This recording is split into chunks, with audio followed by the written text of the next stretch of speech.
The man had once been nothing more than an ordinary college student in the modern world. But during a gathering with his classmates, he somehow got pulled into the world of a novel. At first, he thought all he had to do was stay out of trouble and wait for the protagonist to clear the story. Then he would be able to return to his original world. Until today, when everything went completely off the rails. An emergency news broadcast suddenly cut across the television. At 8 o'clock tonight, S-rank mage Lee Seo-jun was killed during a mission. According to the report, Mr. Lee Seo-jun died while suppressing the evil dragon Klaus. His body had since been brought to downtown Seoul, where countless citizens had gathered to mourn him. Kim Sun-woo stared blankly at the news on the screen. Wasn't that the protagonist of this novel? Since when did stories start killing off the main character right at the beginning? The Lee Seo-jun who had just been reported dead was only 25, yet he was already a genius mage and one of the most world-renowned young heroes in the world. But none of that was the real problem. The real problem was that he was the protagonist of this novel. In other words, this entire world was built around Lee Seo-jun. If the plot had followed its original course, the story should have ended with a perfect, happy ending. But now, he had died while suppressing the evil dragon Klaus. If the protagonist was already dead, how was the story supposed to continue? Just thinking about it made Kim Sun-woo's head throb. He never imagined the story would suddenly twist itself this badly. He had always stayed far away from the main plot. So where exactly had things gone wrong? Just then, the television screen suddenly dissolved into static. Kim Sun-woo frowned at once. Why would it glitch now, of all times? He stepped forward to check it, only to freeze when he saw the scene outside the window. What were those things? The next second, he rushed toward the window in a panic. On the street below, pedestrians were vanishing one after another. Kim Sun-woo's eyes widened in horror. What the hell was happening? Suddenly, a red window appeared in front of his eyes. Due to Lee Seo-jun's death, all main storylines have failed. The plot can no longer continue. The world is now resetting. In the next instant, Kim Sun-woo's own body began to break apart bit by bit. His consciousness sank into endless darkness.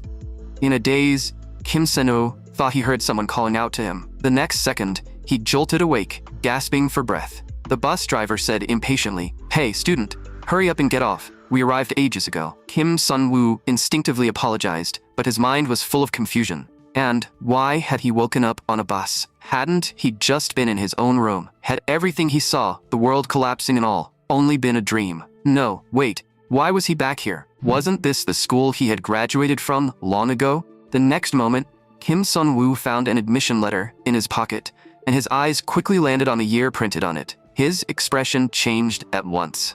It was 2032? Wasn't that 7 years ago? Don't tell him he had actually gone back 7 years. Just then, an announcement rang out. The entrance ceremony will begin shortly.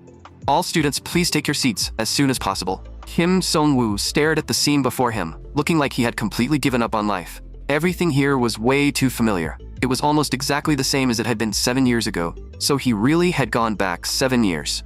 But was all of this because of Lee Seo-jun? And more importantly, why had he died? According to the original novel, Lee Seo-jun had no reason to die.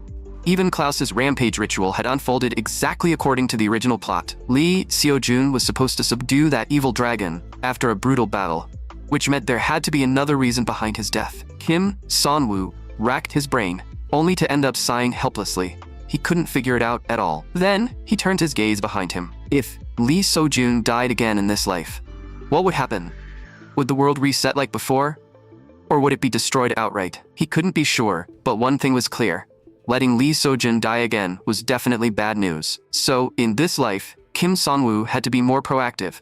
Even if it was only so he could return to his original world. He had to stop Lee Seo-jun's death, and personally see this novel reach its perfect ending. And to do that, the first thing he needed to do was get close to the key characters from the original story. Just then, someone sat down beside Kim Sun-woo. When he saw who it was, Kim Sun-woo was genuinely surprised. If this had been his previous life, he would have avoided these people like the plague. But things were different now. The next second, Kim Sun-woo greeted the other person warmly. Ara, the second-ranked student in the second year, was one of the people Kim Sun-woo needed to befriend from now on. But his enthusiasm only earned him a cold look from Ara. Why are you acting like we're close? Kim Sun-woo fell silent. How had he never noticed? This girl was so sharp-tongued in his last life. Oh, right. He had barely spoken to her back then. Just then, Ara looked at him again. What else were you going to say? Ara said coldly. Then stop staring at me. Are you some kind of creep? Apparently, getting close to these key characters was going to be a long and painful road.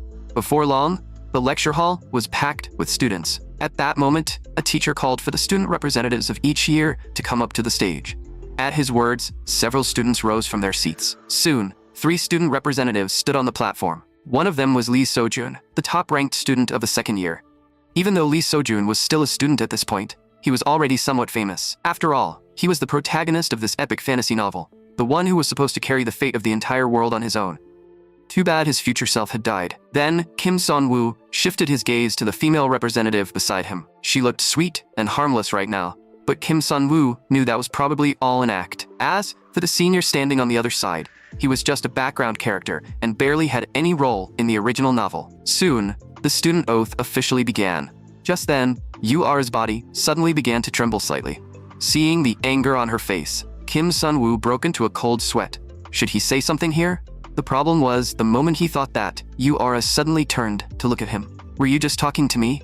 Kim Sun-woo could only nod and answer honestly. To be honest, I think you're stronger than those two up there. Hearing that, Ura's expression instantly turned cold. What makes you say that? Have you ever seen them use magic? Kim Sun-woo answered honestly. I haven't, but I can tell just by looking. Ura looked like she couldn't believe what she had just heard. Kim Sun-woo could only weakly point at himself. My instincts are usually pretty accurate. Ura immediately snapped. Stop joking around with me. Kim Sun-woo quieted down at once. Clearly, that approach wasn't working. Time to change the topic. Then he looked at Ura again. You've been worrying about your career path lately, haven't you? Ura's heart jolted. How did he know that? She glared at Kim Sun-woo coldly. Kim Sun-woo, I'll remember your name. From now on, don't talk to me. After saying that, Ura stormed off in anger. Apparently, he had messed things up from the very beginning. The new semester that the Magic Academy began with an evaluation test on the very first day, meant to determine each student's level. It was a trial by fire, where students had to display their abilities in front of the entire school. Kim Sun-woo wasn't nervous at all. His goal was to break into the top 10 of the second year. In his previous life, he had come close to reaching B rank several times, but in the end, he had always remained stuck at C rank. But this time was different. Losing to a bunch of kids would bruise his pride a little too much. It was time to show them what real technique looked like. At that moment, the first-year representative was taking her test. Countless ice spears circled around her body, and in the next second, she sent them shooting forward. The training dummies that had been chasing her actually turned around and tried to run. Unfortunately, they still couldn't escape being pierced through by the ice spears. The students were stunned by the sight. She was pretty, and her magic was that powerful. That was just unfair. Soon, the teacher announced the start of the second-year test. Ura stepped forward first. Fire magic rapidly gathered in her hand, and in the next instant, she hurled it forward, wiping out all the training dummies at once. The students immediately cried out in shock. Is that really the power of someone in our year? That's practically professional-level magic. The next student to take the challenge was Lee Seojin. He gripped his sword and charged straight toward the dummies. A moment later, the dummies were split cleanly in half, in midair. After finishing them off, Lee Sojin even flashed an incredibly confident smile. Ura felt a chill of disgust at the sight. He was just cutting down a few dummies. Did he really have to show off that much? Meanwhile, Kim Sun-woo stared at Ura's back and fell into thought. Ura's technique was actually extremely polished. If this world didn't revolve around a single overpowered hero, she would definitely have become a legendary figure too. But Lee Sojun had been shining like an active professional mage from the very beginning, so Ura's brilliance was always buried beneath his. Just then, the teacher called Kim Seon-woo's name. Kim Seon-woo instantly perked up. Finally, it was his turn. This time, he would show them what real technique looked like. The teacher on the platform looked at him in confusion. Why didn't he remember this student at all from last year? Then, teacher Lee Woo-bum checked the records. According to last year's file, Kim Sun-woo seemed to have some talent in enhancement magic. That only made the teacher even more confused, because Kim Sun-woo was standing on the platform, completely unarmed. The next moment, a magic circle appeared in Kim Sun-woo's hand. One of the teachers saw the magic circle in his hand, and his eyes widened in shock. Was that compression threading he had just used? The first stage of threading magic was to construct the threads. Then, the mana inside the threads would be compressed, allowing precise control over the next release stage. This was the advanced technique known as compression threading, and it was normally something only veteran mages could use. But Kim Sun-woo was only a second-year student. How could he possibly use a technique like that? The next moment, the magic in Kim Sun-woo's hand shot toward the training dummies. The audience below widened their eyes at the sight. But in the very next second, they couldn't hold it in anymore and burst into laughter. Kim Sun-woo had run out of mana before he could even complete a single spell, while the 3 training dummies were still standing there completely unharmed. Kim Sun-woo nearly lost it on the spot. He had meant to make a huge entrance, but somehow he had turned himself into a clown. Suddenly, a window popped up, startling him. Then, countless more windows appeared, one after another. Outsider Tower unlocked. Achievement obtained. The clown was me all along. Just now, in front of several hundred people, Kim Sun-woo had successfully unlocked the achievement. Soon, night fell. After spending the entire day as a clown, Kim Sun-woo finally returned to his dorm. In his previous life, the status window had only opened at night. But during the test earlier, the window suddenly popped up and completely screwed him over. He ended up humiliating himself in front of 232 new students, and even received that ridiculous achievement. The clown was me all along. Still, every cloud had a silver lining. He had caught the attention of 4 main characters and gained 4,000 reward points. Reward points were a currency that only someone with the outsider privilege could use. And the outsider privilege was Kim Sun-woo's exclusive ability after transmigrating into this world. With that privilege, he could use various windows to check information, while points could be earned through the achievement system or the reputation system. Once he had points, he could use the point shop to buy traits, skills, or items. In short, it was an extremely powerful system. But when Kim Sun-woo remembered that he had only gained so many points because he became a clown in front of more than 200 students, he couldn't bring himself to be happy. Still, this was also the first time he had ever received this much attention. After that, Kim Sun-woo began checking his abilities. Sure enough, all the points he had invested in his previous life had been reset. It was both bad news and good news. The bad news was that all his hard work from his previous life had gone to waste. The good news was that he could choose his build all over again. In this world, there were 4 magic systems: enhancement, manifestation, support, and summoning. Enhancement mainly strengthened weapons or the body, making it suited for close combat. Threading magic, on the other hand, manifested mana into threads and fired them out, making it a more traditional form of attack. As for summoning and support, just as their names suggested, they involved summoning magic and support magic, and the specialty Kim Sun-woo had chosen was threading magic. Why did he choose it? Obviously, because it looked cool. Then, just as Kim Sun-woo was about to spend points to raise his mana stat, a window suddenly appeared.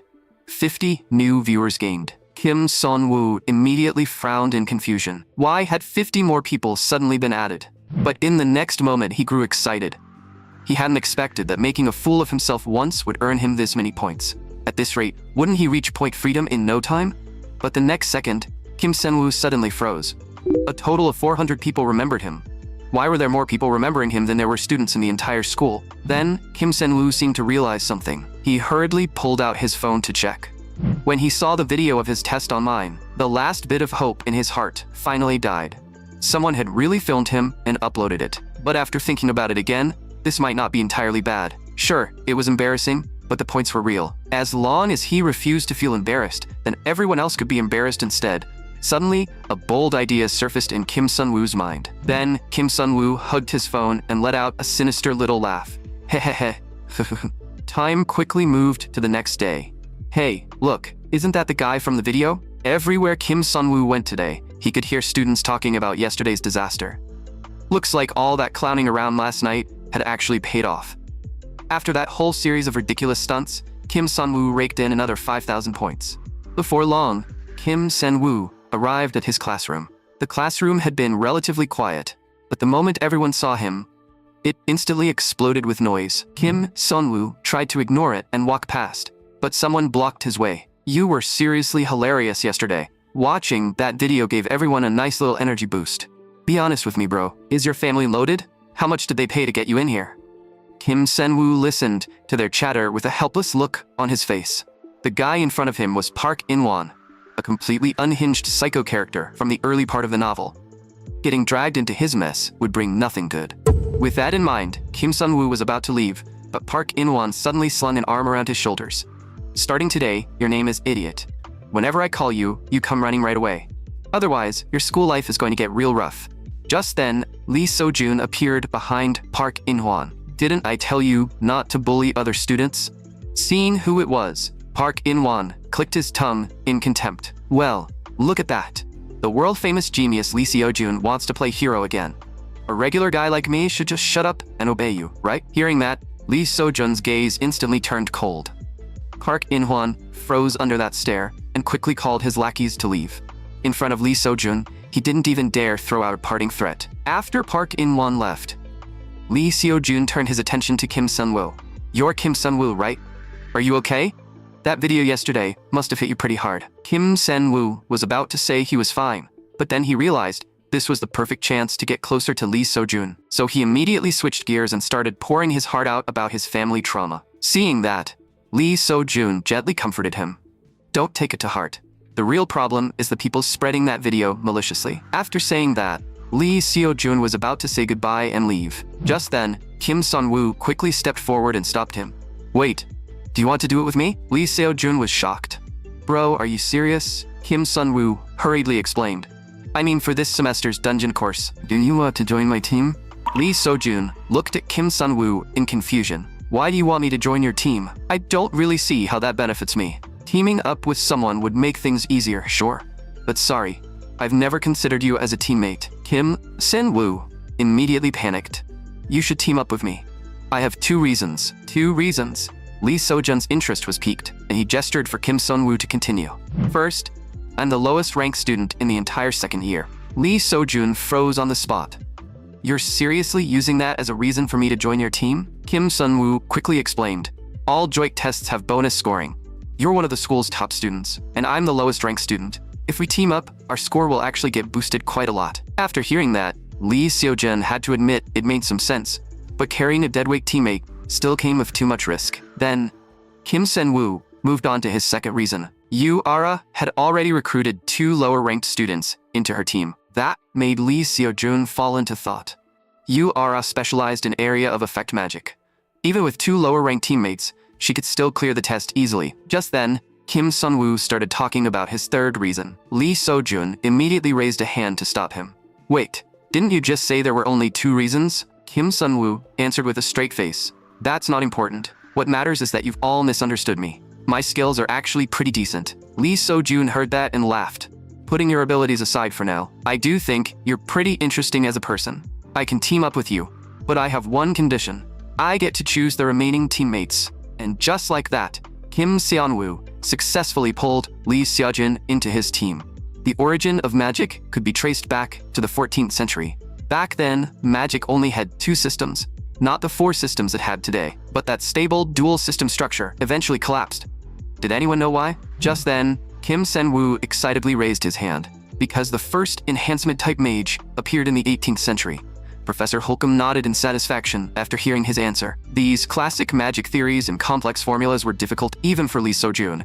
But for the current Kim Sun-woo, they were nothing. After all, the outsider benefit had given Kim Sun-woo all the basic information and even interpreted everything for him automatically. Because of that, Kim Sun-woo had more confidence in written exams than any other student. But to the students around him, this sight only earned him more sneers. He was clearly the lowest ranked student in the year, yet he was studying so hard. Or to put it another way, he studied that hard and was still dead last. Hearing all that gossip made Kim Sun-woo grit his teeth in anger. Keep running your mouths.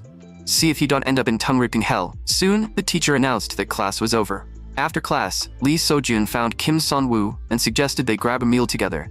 The two of them then headed to the cafeteria. Over here! As soon as Lee Seo-jun entered the cafeteria, someone waved at him. That person was Shin Young-jun, one of the main characters of this world, and Lee Seo-jun's best friend. It seemed they had split up this time. After all, if top-ranked players teamed up with each other, they wouldn't earn very good scores. After chatting with Lee Seo-jun, Shin Young-jun finally noticed Kim Sun-woo sitting beside him. You're Kim Sun-woo, right? I saw that video too. Shin Young-jun looked at the two of them in confusion. But why are you two together? Kim Sun-woo calmly replied. We just formed a team. We decided to explore the dungeon together the day after tomorrow. The smile on Shin Young-jun's face instantly froze. He looked at Lee Seo-jun in confusion. Why would you team up with the lowest ranked student? Even without the last place bonus, you could still take first, right? Lee Seo-jun said calmly. Because Asura is really going all in this time. I heard she brought the 2 lowest ranked students into her team. 2? Shin Young-jun was stunned. Isn't that even more hardcore than you? Lee Sojun fell silent, thinking to himself that this guy was somehow getting more annoying by the second. And so, 3 people, who originally should never have crossed paths, were now sitting together and eating. Naturally, the sight caught someone's attention. "What's wrong, Seyun? What are you looking at?" Seyun waved her hand and smiled, acting like it was nothing.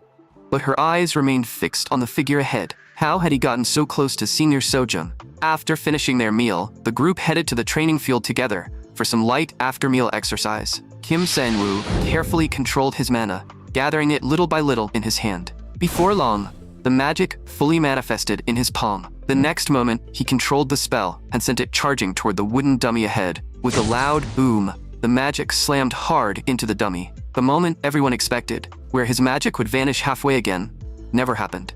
The surrounding students looked deeply disappointed. So he wasn't that terrible after all. At least he was better than they had imagined. Kim Sun-woo looked utterly helpless. "Can you people at least talk a little quieter? I can hear every word." This time, there was a simple reason Kim Sun-woo's magic hadn't vanished halfway. In his previous life, Kim Sun-woo had always spent his points on buying stats, spreading them out across almost everything. But the more he bought, the higher the price became. Every 10 purchases increased the base price by another 10 points. It was basically the same logic as a game where leveling up got harder the higher you climbed. So this time, he didn't dump all his points into stats. Instead, he bought a trait that had appeared in the middle part of the novel, Nature's Blessing. Its passive effect allowed him to gain up to an additional 150% mana, depending on the surrounding environment. It also increased his health and mana recovery speed by 2%. On top of that, he bit the bullet and bought a B-rank item called the Returner's Watch. Why was it a tough choice? Because he had to sell his chef trait to buy that watch. Selling a trait just to exchange for a B-rank item was honestly a bit wasteful. But thanks to Nature's Blessing and the Returner's Watch, his starting point this time was already far higher than before his regression. Just then, the phone in Kim Sen-woo's pocket suddenly rang. He was immediately confused. Someone was actually contacting him, but when Kim Sen-woo saw the message on his phone, his eyes widened in surprise. 3 names appeared on the screen: Shinji Hyuk, Yoon Ha-eum, and Jung Gum-tae. Other than Yoon Ha-eum, Kim Sun-woo didn't recognize any of them. Were all 3 of them low-ranked students? As for Yoon Ha-eum, Kim Sun-woo only knew him because he became an important character later in the novel. But at this point, he probably hadn't realized his own ability yet, so he wouldn't be very useful for now. Lee Sojun sent a message in the group chat, asking everyone to introduce their specialties. Shin Ji-hyuk said he was support type, with manifestation as his secondary ability. Yoon Ha-eum said he was manifestation type, with ice as his attribute, and support as his secondary ability. Jung Gum-tae said he was enhancement type, with manifestation as his secondary ability, though he wasn't very good at it. Kim Sun-woo immediately sent a message saying he was also manifestation type. The next second, someone in the chat mocked him for stating the obvious. At this point, probably no one in the whole school didn't know he had failed at manifestation. After that, Kim Sun-woo proposed a protect the carry strategy, where the other 4 members would focus entirely on supporting Lee Sojin, because if they wanted to beat Yu-ara, this was the safest plan. Meanwhile, at the training session, a teacher was giving guidance. "You're focusing too much on control and neglecting mana release. Put more power into the spell and release it faster." Yu-ara was also there, practicing her magic. As the spell in her hand was released, dazzling flames lit up the training field. The teacher standing nearby took it all in. With just one look, he immediately saw Yu-ara's weakness. Her skill was absolutely impressive, and she clearly had incredible talent. But, in the end, she was still too young, and her use of mana still had clear flaws. Just then, the teacher suddenly froze in surprise. A spell had struck the wooden dummy perfectly. It was an extremely clean release. He hadn't expected this student to improve so much in just a single day. Yesterday, he had been so focused on manifestation that he couldn't even release his mana properly. But now, he was using a tiny amount of mana to achieve near-perfect release and control. After what happened yesterday, this kid must have worked even harder. The teacher liked nothing more than students who were willing to put in real effort. Before long, dusk arrived, and the specialty class came to an end. The teacher clapped his hands. Everyone did well today. Once class was dismissed, the students left the training field in small groups. But Kim Sun-woo was asked to stay behind alone. The teacher looked at him and said, "You worked hard in class today. How has your training been lately?" Kim Sun-woo said, he trained whenever he had time. The teacher then asked whether he had been practicing mana cultivation regularly. Kim Sun-woo was about to say that he had, but the teacher cut him off first. I can tell that you're excellent in many areas, but your mana capacity is seriously lacking. There's no shortcut to building up mana. You need consistent effort. Kim Sun-woo felt a little exposed for a moment, so the teacher had noticed his lack of mana. Still, he quickly pulled himself together and said sincerely that he would work hard. Seeing that, the teacher smiled faintly and handed Kim Sun-woo an item, saying it would help with mana breathing and maintaining his condition. Kim Sun-woo immediately felt conflicted, but before he could refuse, the teacher had already placed it in his hand. Don't feel burdened. It's just a cheap F-rank item for practice. Hearing that, Kim Sun-woo no longer refused and bowed in thanks. The teacher smiled happily and told him he could go. He hadn't expected to get a surprise reward just from attending class, so Kim Sun-woo was in an excellent mood. But when he saw Yu-ara standing in front of him, he froze. Why was she here? Kim Sun-woo was about to leave, but Yu-ara called out to him. He said calmly, "Didn't you tell me not to talk to you last time?" Yu-ara ignored that completely. "That doesn't matter. I heard you teamed up with Lee So-jun this time. Looks like you're trying to ride the coattails of the second year's #1. But this time, first place will be mine. So don't get your hopes up." After saying that, Yu-ara turned and left. Kim Sun-woo could only stare after her helplessly. She came over, said a few lines, and left. Time quickly moved to Thursday. Lee So-jun looked at everyone and said, "This is our first time gathering like this, so let's do our best this semester." Yoon Ha-em replied excitedly, "Let's all work hard together." Just then, someone stared at Kim Sun-woo with open hostility. "Our group really is unique. We've got two #1s. One is ranked first, and the other is dead last." Kim Sun-woo felt helpless at once. This was the same guy who had been throwing shade in the group chat last time. "You couldn't even use a single magic spell in the last exam. I'm honestly wondering if you can really do this." Kim Sun-woo only gave him a cold look. Since they were still on the same team, there was no need to argue with the kid. Seeing the mood turn awkward, another team member quickly stepped in to smooth things over. "None of that really matters. We have So-jun on our team after all. I'm sure he'll work hard too." The moment Kim Sun-woo heard that, he was not happy. Who did this guy think he was? He wanted to ride Lee So-jun's coattails too? Those coattails were reserved for Kim Sun-woo alone. Sure, Yoon Ha-eum would eventually become a powerful carry too, but his time to shine was still far off. For now, the safest move was to cling tightly to Lee So-jun. Still, Lee So-jun's team was already completely different from the original novel.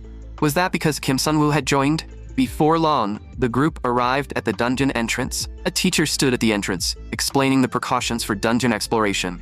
This class will be held twice, once in the morning and once in the afternoon. Since today is your first day, you will only explore the first underground floor.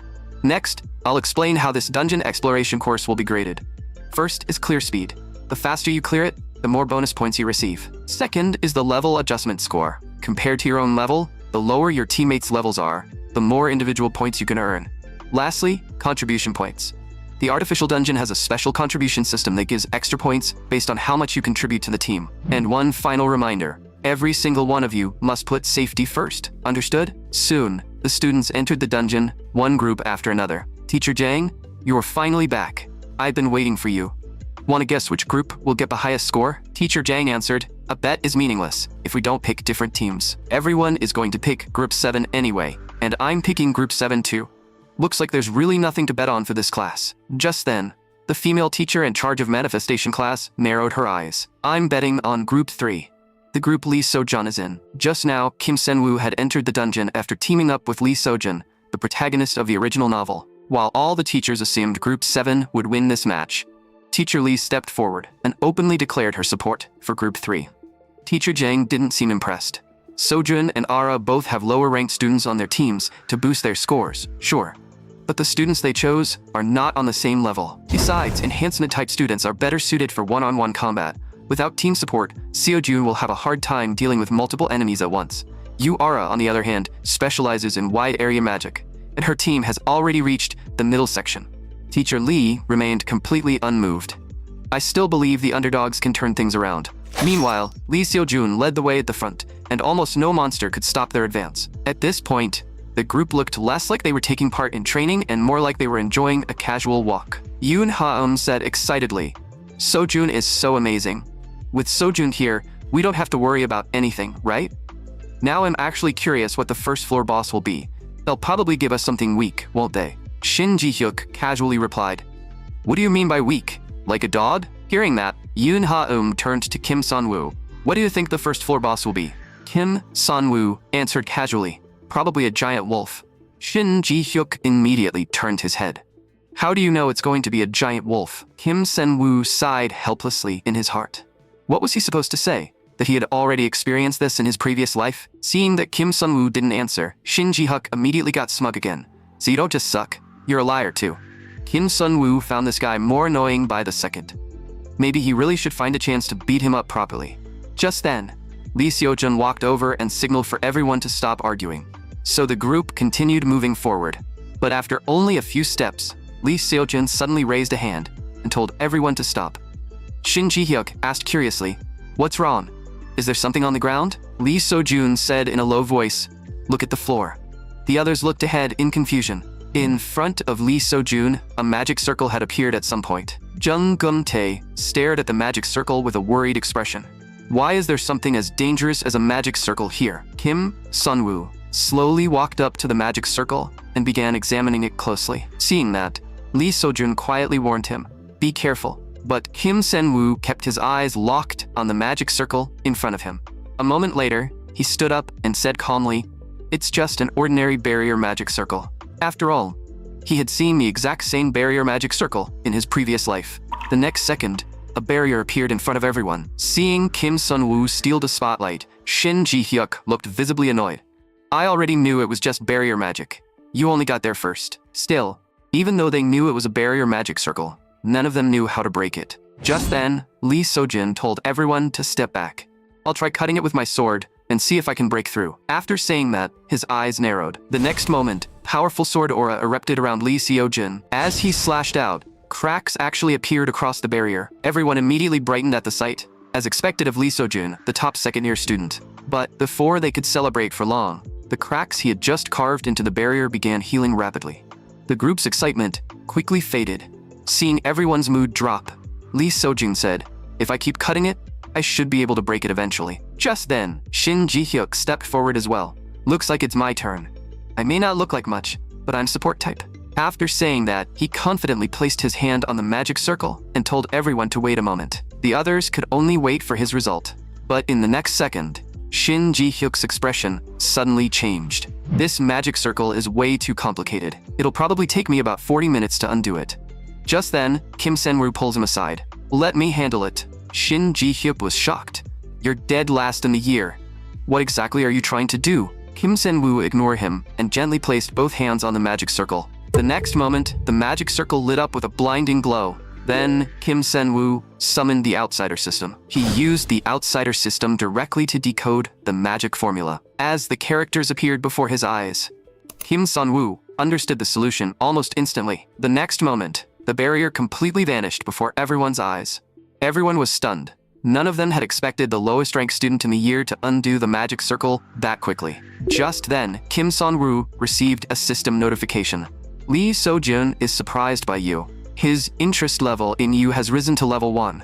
You have gained 5,000 reward points." Seeing that message, Kim So-woo froze. What the hell was an interest level? Why had this never appeared in his previous life? Before he could think too deeply about it, a wolf's howl suddenly rang out. As the barrier disappeared, the first floor boss, a giant wolf, appeared before everyone. Even after seeing the giant wolf boss, the group didn't panic at all. After all, they had Lee Seo-jun on their team. What shocked them more was that Kim Sun-woo had actually been right. The first floor boss really was a giant wolf. Soon, the giant wolf charged straight toward them. Seeing that, Lee Seo-jun's eyes narrowed again. In the next instant, he swung his sword and split the giant wolf cleanly in half. The so-called first floor boss didn't even last 1 second before Lee Seo-jun killed it in a single strike. As expected of Seo-jun, even a boss looked no different from a regular mob in his hands. Listening to everyone praise him, Lee Seo-jun felt a small bit of satisfaction. Before long, the group left the dungeon. When Teacher Jang saw them come out, he immediately handed over their reward and said, "Your ranking for the first week is 2nd place." Lee Seo-jun asked in confusion, "Who got 1st place?" When he heard that Yu-ara's group had taken first, a relieved smile appeared on his face. If it was her, then that makes sense. Shin Ji-hyuk and the others, however, could hardly believe it. Yu-ara's group was 30 minutes ahead of us? Is she a monster? And we were only 2 minutes ahead of 3rd place. At this rate, 3rd place might catch up to us. This time, Lee Sojun didn't seem too bothered. He placed a hand on Kim Sunwoo's shoulder and said, "Even so, I still have to thank you, Sunwoo. If you hadn't solved that magic circle, we might not have even gotten second place." Hearing that made Kim Sunwoo feel a little embarrassed. He was just about to return the praise when Lee Sojun's expression darkened. "But I still failed. If I had been faster, we definitely could have taken first place." Kim Sunwoo immediately said, "It's the opposite. We made it this far so quickly because you were here. Besides, this is only the first round of the first week. It's not over yet. We'll definitely overtake them next time." Hearing that, Lee Sojun felt reassured and finally stopped feeling discouraged. Just then, someone approached the group from behind and came straight to Kim Sunwoo. Kim Sunwoo looked at the person in confusion. Why was someone from the support department looking for him? The person got straight to the point. "I'm here to make you an offer. Student Kim Sunwoo, I suggest you transfer to the support department immediately." Hearing that, Kim Sunwoo looked helpless. He had thought this was going to be some kind of serious offer, so he rejected it on the spot. Seeing his offer get rejected, the other person immediately became displeased. "At least hear the conditions before turning me down. With my authority, I can offer you a special talent scholarship worth 50 million won. So, interested?" But Kim Sunwoo still firmly rejected the offer. The people around him were completely confused and started asking why he would turn down such a proposal. After all, in their eyes, Kim Sunwoo had failed his very first spell. "I was absolutely terrible at manifestation magic. If I were you, I definitely wouldn't refuse that offer. Are you seriously not going to transfer?" Seeing who had spoken, Kim Sunwoo felt helpless. Why did this girl keep going back on her own words?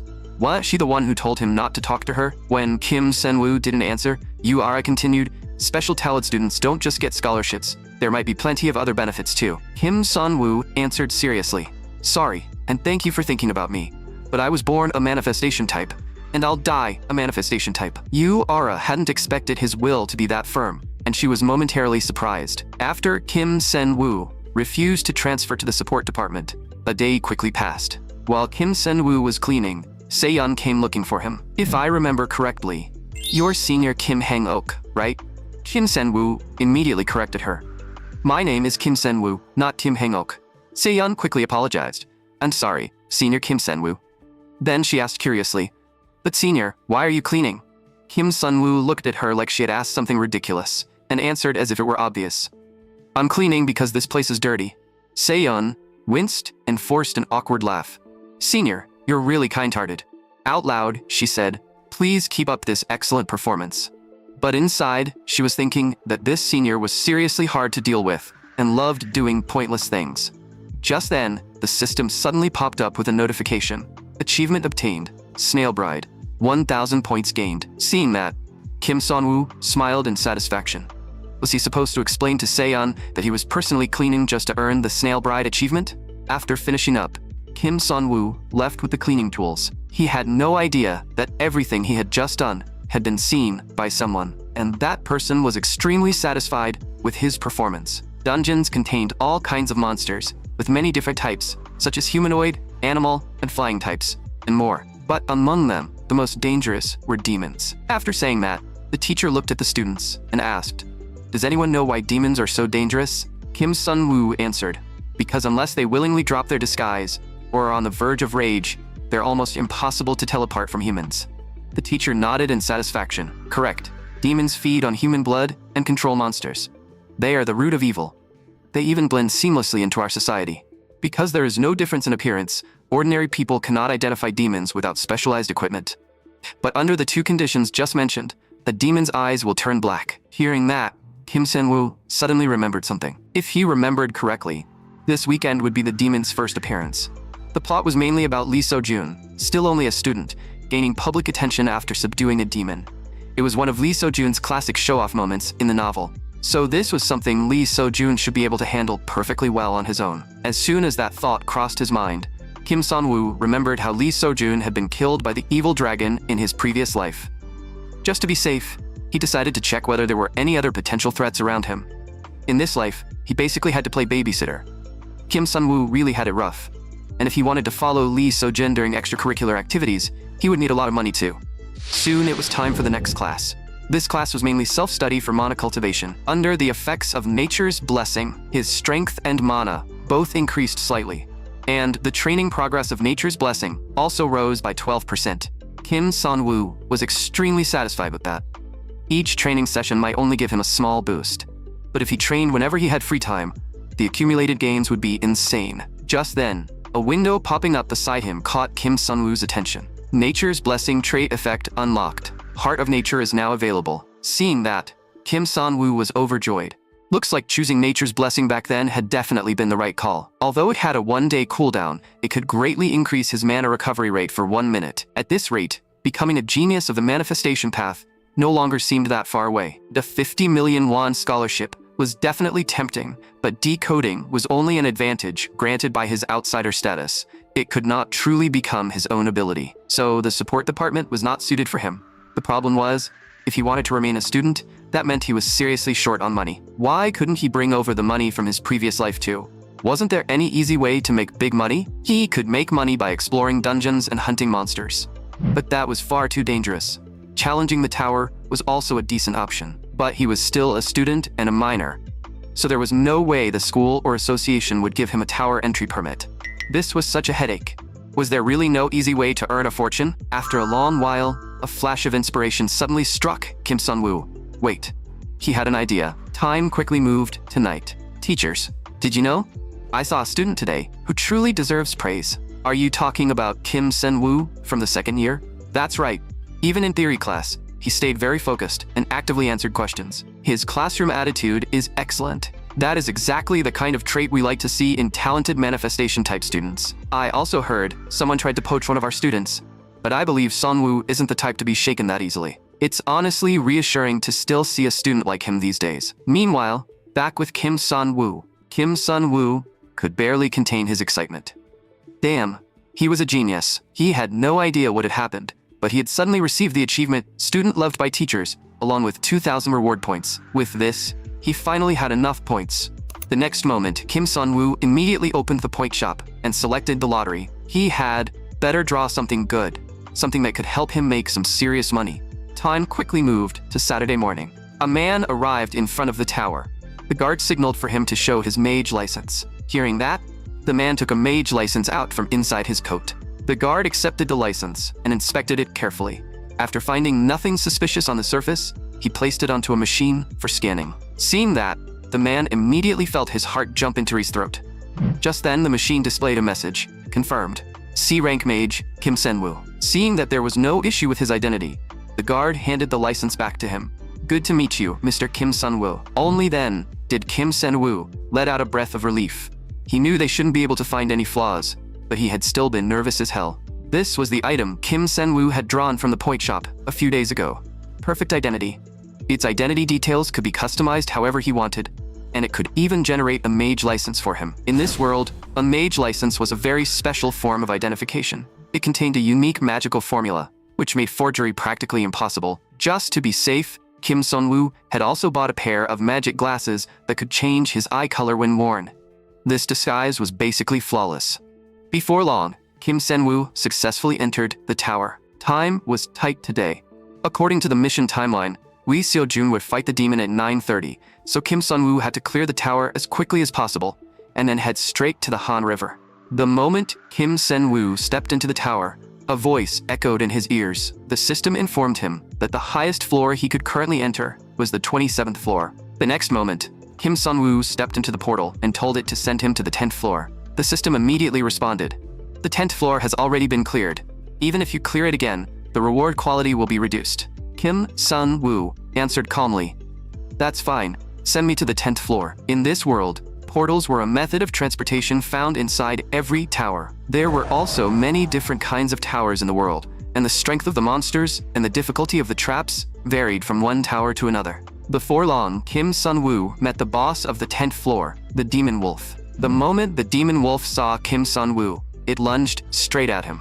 Kim Sun-woo didn't panic at all. In an instant, he released his magic and blasted the Demon Wolf to the ground. The next moment, the system informed him that he had completed the achievement, First Hunt, and gained 1,000 points. Although the monsters in this tower were weak, the place was filled with traps and advanced magical attacks. And those were exactly what Kim Sun-woo had come for. After eliminating the Demon Wolf, Kim Sun-woo glanced at the watch on his wrist. Looks like he still had enough time to clear this tower. Meanwhile, near the Han River, Shin Young-jun and Lee So-jun had also arrived there. Looking at the huge crowd in front of them, Shin Young-jun couldn't help saying, "There are seriously a lot of people here."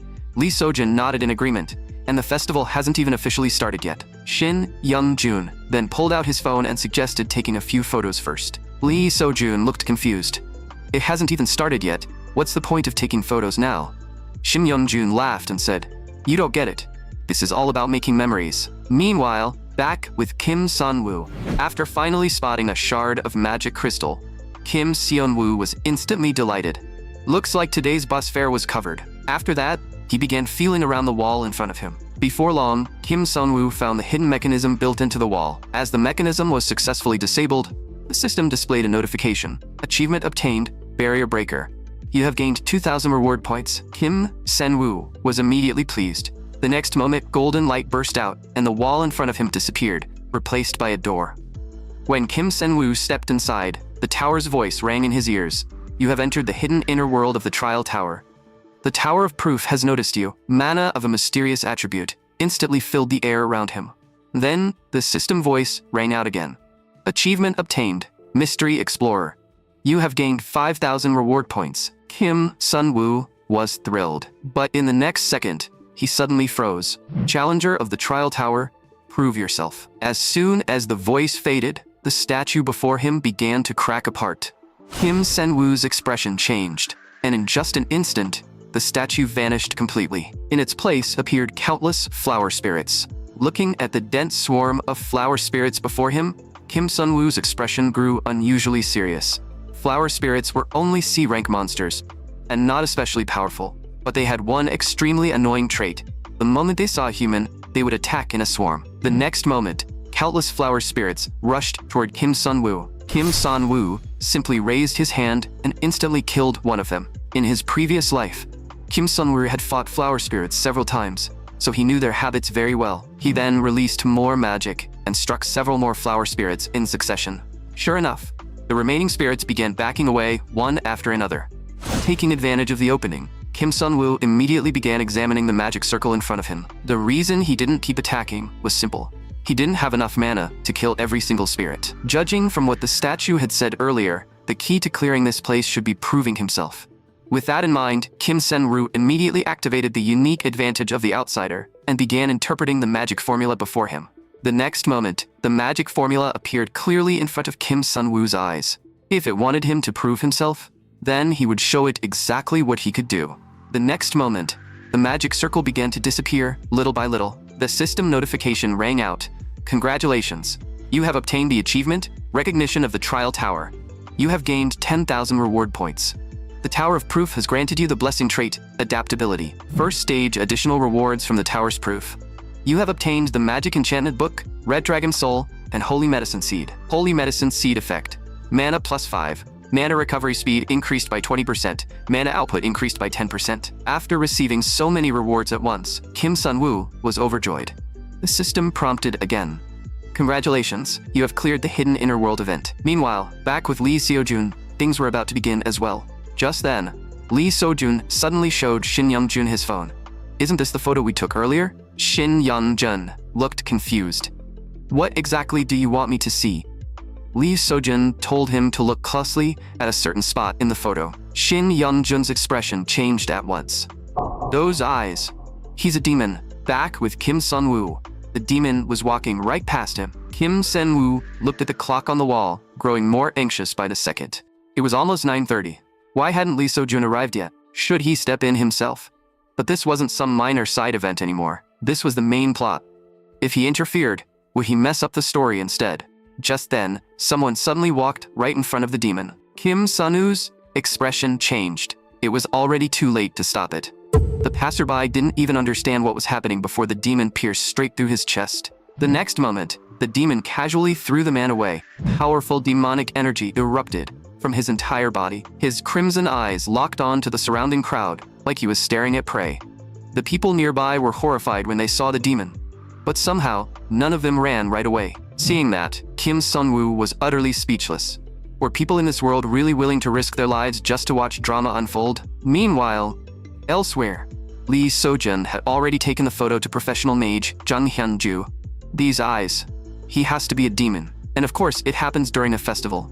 The more blood demons absorb, the stronger they become, and this place is packed with people. Just then, Lee Sojun suddenly sensed a powerful surge of demonic energy. Mage Jung Hyunju sensed it too, and immediately called for the two of them to run toward the source. Back at the festival, the onlookers were still gathered around the demon. Kim Sun-woo stared at the demon ahead, anxiety tearing through him. Lee Sojun still hadn't arrived. If Kim Sun-woo acted now, he would definitely affect the plot. But if he didn't act, the girl in front of the demon was going to die. Suddenly, the demon let out an enraged roar. The girl finally snapped back to her senses and ran the other way, but the demon immediately chased after her. Seeing the demon go after her, Kim Sun-woo was torn between hesitation and panic. The next moment, a spell manifested in his hand, and Kim Sun-woo poured every bit of his mana into it. Then he launched the attack at the demon in the distance. With a loud bang, the spell struck the back of the demon's head with perfect accuracy. But the demon barely took any damage. Seeing that, Kim Sun-woo's mouth went dry, and he swallowed hard. At that moment, the demon slowly turned his head and locked his eyes on the man who had attacked the back of his head. The next second, the wound on his body began healing by itself, returning to normal almost instantly. Kim Sun-woo was shocked. He hadn't expected an attack that used up all his mana to barely scratch the demon. This was definitely not an opponent his current self could face head-on. The next moment, Kim Sun-woo turned and ran. Seeing that, the demon let out an enraged roar, demonic energy surging wildly around him. Then, the demon leaped over Kim Sun-woo's head and landed heavily in front of him. Seeing that he could no longer buy time by running, Kim Sun-woo actually calmed down. If this thing refused to let him leave, then so be it. In the next second, Kim Sun-woo activated Heart of Nature. For 1 minute, his mana recovery speed increased dramatically. In an instant, countless spells formed around Kim Sun-woo. The next moment, those spells surged toward the demon all at once. Even the demon was clearly startled by the sight. He retreated while raising his arms to block. He was obviously trying to create some distance and buy time to recover. But Kim Sun-woo's attacks kept coming without pause, giving him no chance to breathe. The demon had no choice but to raise his arms again and forcefully block. Seeing that ordinary spells weren't enough to suppress him, Kim Sun-woo immediately charged several stronger spells. A moment later, the magic slammed into the demon's chest and even pierced straight through his arm. The intense pain made the demon roar in fury, as if he wanted to tear the man in front of him apart on the spot. Seeing that his magic could pierce the demon's arm, Kim Sun-woo finally gained a bit of confidence.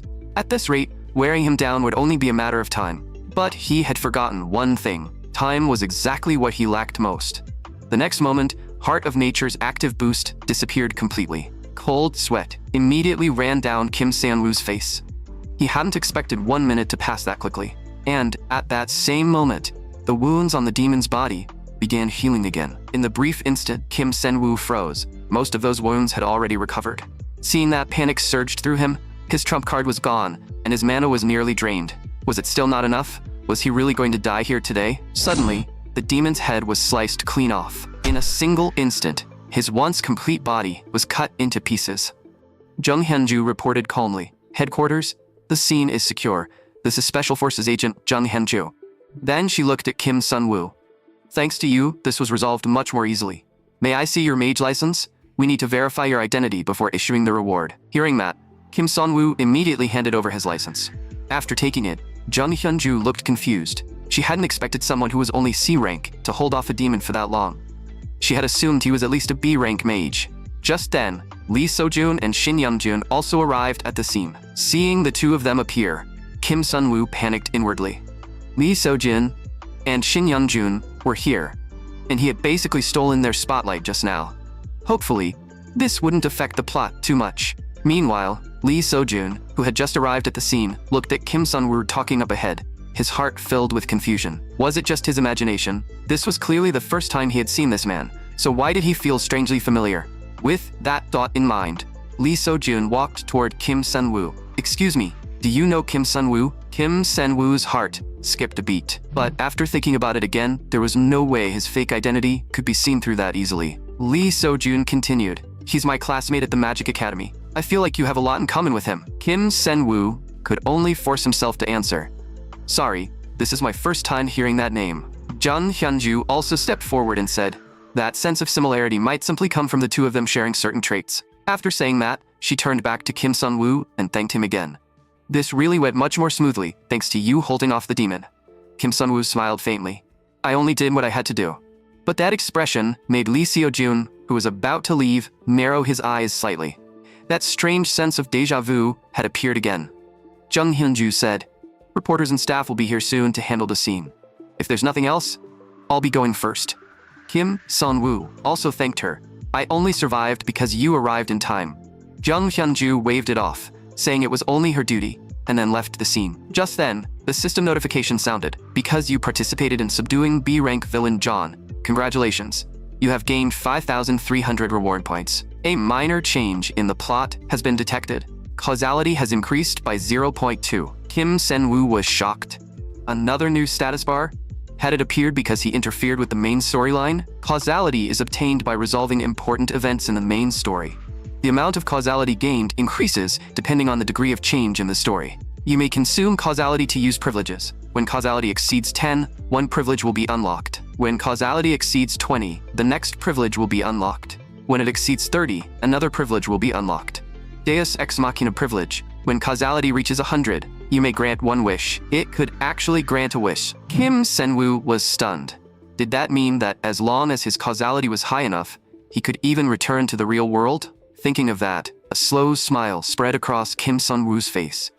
In that case, there was nothing to worry about anymore. To gain more causality, he had to protect Lee Seo-jun properly. Nice. From now on, he was going to actively interfere with this world. Before long, Kim Sun-woo received the demon-slaying reward of 15 million won. The next moment, Kim Sun-woo took that huge sum of money and headed to Hansun Grand Hotel.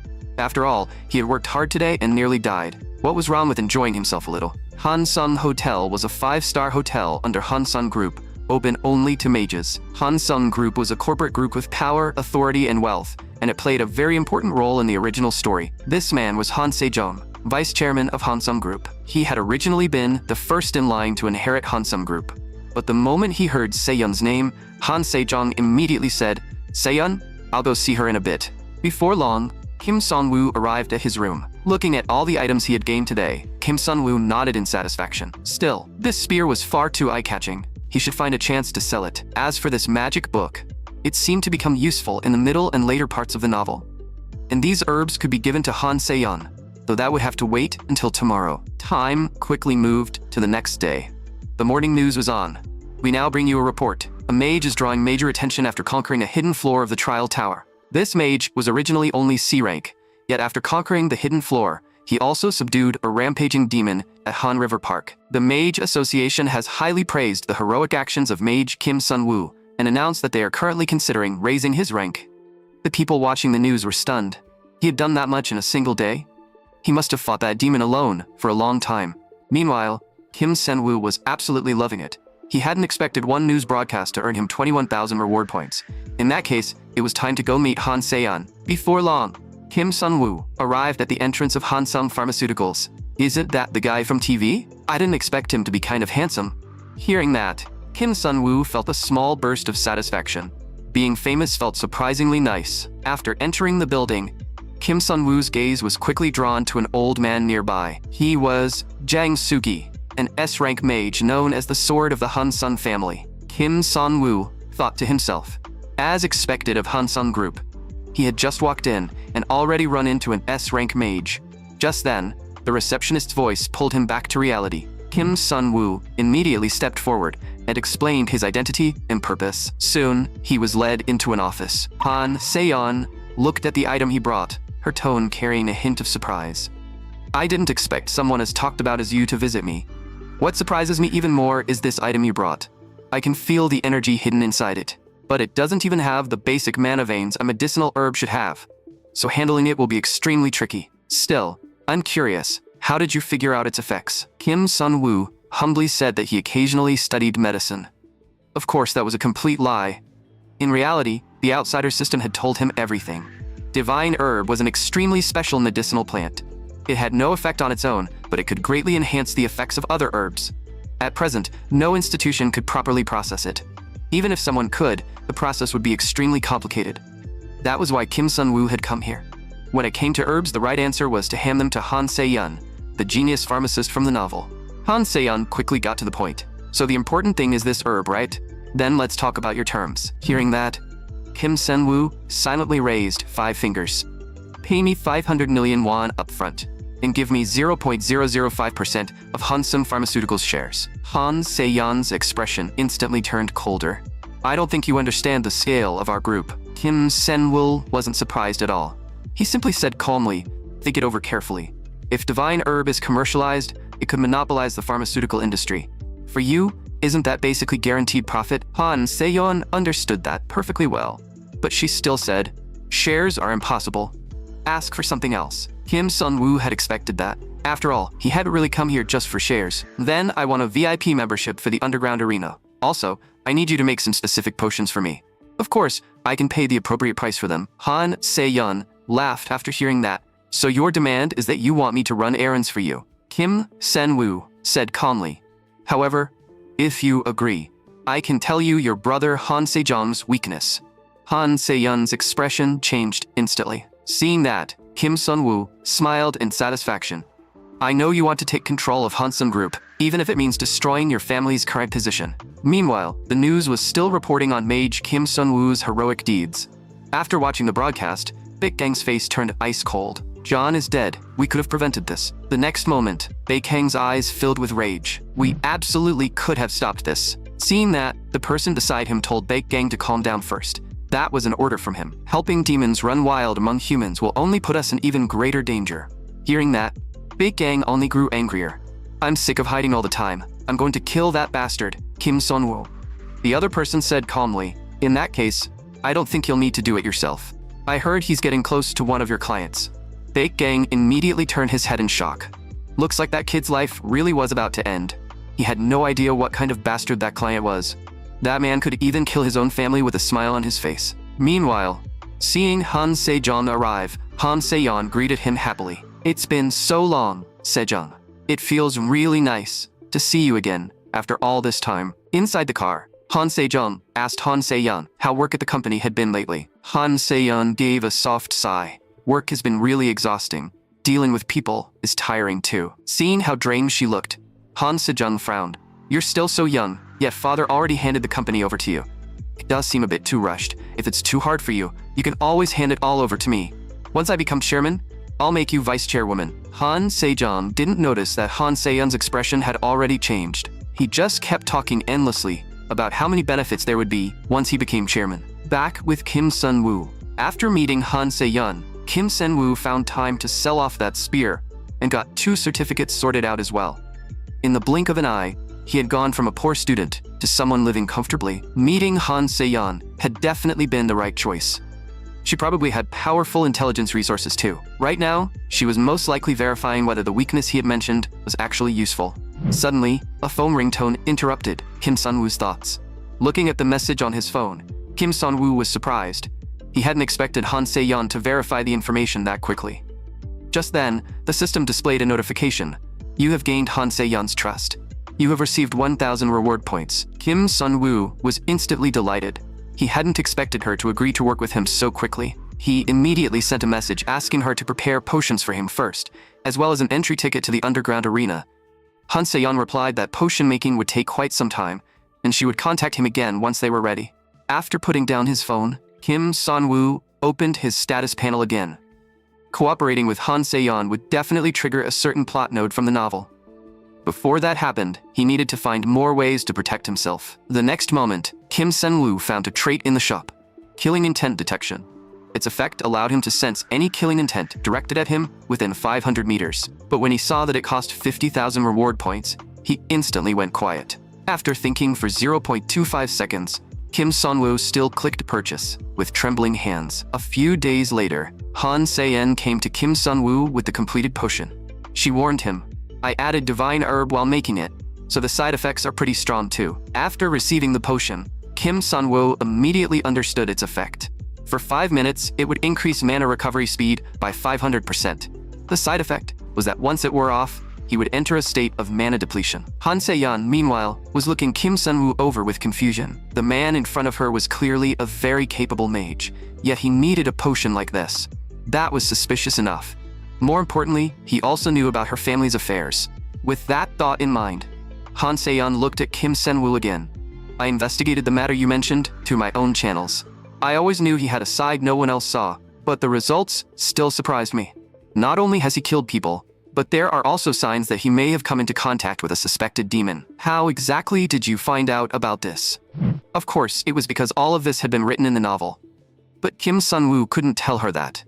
In the original story, Han Se-jong became a villain precisely because his greed led him to cooperate with demons. Thinking that, Kim Sun-woo said calmly, "Give me 5% of Hansun Pharmaceuticals shares, and I'll tell you." Han Se-yeon clicked her tongue in displeasure. "You might as well just say you don't want to tell me." After a moment of silence, Kim Seon-woo asked, "Did you prepare the VIP pass for the underground auction?" Han Se-yeon said she had already prepared it. "But apparently, the ticket can't be transferred, so you can only enter with me." Kim Sen-woo nodded in understanding. "So that's why you dressed like that today?" Han Se-yeon looked at him coldly. "Who do you think I dressed like this for?" Still, she couldn't help asking, "I'm curious though, what exactly are you planning to do there?" Kim Sun-woo looked at her like she had asked something obvious. "I made money, so of course I'm going there to spend it." Han Se-yeon fell silent. This guy had just made 500 million won from her, and now he was planning to blow it at the underground arena? She immediately stood up in displeasure. "Our deal ends this month." The next moment, Kim Sen-woo's system displayed a notification. "Character Han Se-yeon is deeply disappointed in you. Her interest in you has dropped significantly." Kim Sun-woo hadn't expected Han Se-yeon to be that disappointed, but it didn't really matter. With that thought, he pulled out a mask. As long as he walked out of that place alive, one way or another, he would earn even more of Han Se-yeon's trust. Soon, the two arrived at the underground arena. After confirming there were no issues with their identities, the staff placed VIP wristbands on both of them. "We hope you both enjoy your time as our VIP guests." At that moment, a middle-aged man approached from a distance. Kim Seon-woo's heart skipped a beat as he saw the man. He hadn't expected to encounter him so soon. In the novel, the S-rank demon and top-tier villain, Ha-young, is also the owner of this underground auction arena. Seeing him approach, Kim Sun-woo felt his tension rise. But Ha-young merely said, "Enjoy your time here," and walked off into the distance. Once he was truly gone, Kim Sun-woo's anxious heart finally calmed. For his own safety, he had to make sure not to get mixed up with Ha-young. Soon, the two entered the underground arena. By now, the arena was already surrounded by a cheering crowd. Han Se-yeon followed Kim Se-woo, looking completely out of her element. "There are way more people than I expected, and the atmosphere is really tense," Kim Sun-woo said calmly. "This is all because of Yan Hongju. He's the most popular fighter, having won the championship 3 years in a row. In terms of pure combat ability, he completely dominates at the A rank level. You can't make much money betting on him, right?" Han Se-yeon asked, puzzled, since everyone was focused on him. Kim Sun-woo nodded. "You're right, but if you want to make money, you have to play this way." Han Se-yeon grew even more curious, urgently asking what Kim Sun-woo planned to do. But Kim Sen-woo didn't answer, and instead approached a staff member. "I want to place a bet. 530 million. On Yang Hongju's opponent." The staff member froze. "Sir, could you repeat that? Who exactly are you placing the bet on?" At that moment, Han Se-yeon stepped forward anxiously. "Do you know who Yang Hongju's opponent is?" Kim Sun-woo smiled lightly. "His opponent is just a rookie. Today is his debut." Meanwhile, in another room, a staff member reported, "You mean someone just placed a 530 million bet on Yang Hongju's opponent?" The staff member bowed. "Yes, he's wearing a rabbit mask." Instantly, Ha-young's mind conjured the image of Kim Sun-woo. Correct. He's wearing the super VIP wristband. For someone like him, this amount of money is probably just pocket change. The whims of the rich are always so hard to understand. Meanwhile, elsewhere. "You're saying Kim Sun-woo appeared in the underground arena?" The informant said he participated along with Han Se-yeon. "Good. We knew nothing about him before, which has been very frustrating. Prepare the car. Tonight, I'm going to get justice for John." Back in the arena, Kim Sun-woo, still watching the match, had no idea he was being observed. At this moment, the first round winner appeared. With the host's announcement, the crowd erupted in cheers, while others looked at the losers' backs and cursed in anger. Seeing the excited crowd, Han Se-yeon broke into a nervous sweat. Kim Sen-woo noticed her unease and said, "The underground world is ruthless. Even so, I doubt the organizers would allow a death in the match. The real competition for us begins now." At that moment, the host walked onto the stage to announce that the match between Riang and Yang Hongju was about to start. The host continued, "In this match, 28 billion is bet on the champion Yang Hongju, but a crazy high roller placed 530 million on the rookie Ryang. Kim Sun-woo thought to himself, since when did I become a high roller? Just then, someone behind them started whispering, some idiot actually bet 530 million on the rookie. Another person immediately lowered his voice. Shut up. A rich guy like that isn't someone we can mess with. As long as we make money, that's all that matters. Kim Sun-woo merely smiled. Once they lost, they wouldn't be laughing anymore. Soon, Yang Hongju entered the arena first. The rookie, Ryang, followed right after and appeared before the crowd. The moment Han Se-yeon saw Rang, she nearly blacked out. Don't tell me that guy is wrong. Why do I feel like he's a dead man walking, and he's taking your money to the grave with him? Kim Sun-woo was also a little surprised when he saw Ryang. He was far thinner and weaker looking than Kim Sun-woo had imagined. But there was no need to worry. In the original novel, there was a famous villain organization called Shadowfold, and they played a major role in the main storyline. Ryang was the character who would later join Shadowfold. The novel even said Ryang had won every single fight in the underground arena, and had never lost once. But, in the next moment, Kim Sun-woo couldn't help growing nervous again. After all, the novel hadn't said Lee So-jun would die either, had it? In the arena, Ryang stood before Yang Hongju like a rabbit facing a lion. Even so, Yang Hongju didn't lower his guard at all. Powerful energy erupted from his body in an instant, and he rushed in front of Ryang in the blink of an eye. Then he launched an attack. Ryang's expression changed, and he hurriedly twisted aside to dodge the lightning-fast strike. But before he could even breathe in release, Yang Hongju slammed another punch into his stomach. The tremendous force sent Ryang flying, smashing him hard into the wall. He stayed there for a long time, unable to get back up. Seeing this, the crowd erupted into excited roars. A bead of sweat rolled down Kim Sun-woo's face. Was this really the undefeated war god from the novel? Meanwhile, across town, Baekgang was currently riding in a car toward the underground arena. Although he wanted to storm the place directly, if he ruined Ha Young's plan, he probably wouldn't get away with it either. Then he looked at the driver and asked when the event would end. When he heard it would not end until 10:30, a smile appeared on Baekgang's face. Since there was plenty of time, there was no need to rush. Meanwhile, back at the underground arena, the so-called war god, Ryang, was still getting beaten. Yang Hongju drove punch after punch into Rang's body. Ryang didn't fight back at all. If he could dodge, he dodged. If he couldn't, he took the hit with his body. Then, Yang Hongju kicked Ryang hard again. Ryang was sent flying by the kick. Seeing that, the arena erupted into cheers once more. The spectators looked at Yang Hongju as if they were already seeing piles of cash. Kim Sun-woo stared at the scene, growing more and more uncertain. Was this really Rang, the undefeated war god from the novel? Because right now, he looked like a total goner. And at that moment, Yang Hongju had already sunk into the thrill of victory. But in the next second, a blade suddenly pierced straight through his chest. Ryang shakily rose to his feet, looked at Yang Hongju, and revealed a strange, sinister smile. Yang Hongju stared at the figure before him, his eyes filled with rage. The next instant, he charged straight at Ryang. Seeing this, Ryang showed no fear at all. Several blades appeared in his hand once again. Then, with a casual wave, countless blades shot toward Yang Hongju in an instant. The blades pierced Yang Hongju's body in the blink of an eye, taking his life completely. Even at that moment, Yang Hongju's face was still filled with unwillingness and disbelief. With a thud, he collapsed to the ground, completely lifeless. The entire arena fell so silent you could hear a pin drop. It was a sharp contrast to the roaring cheers from just moments ago. Everyone's eyes were filled with shock. Bro, can you slap me?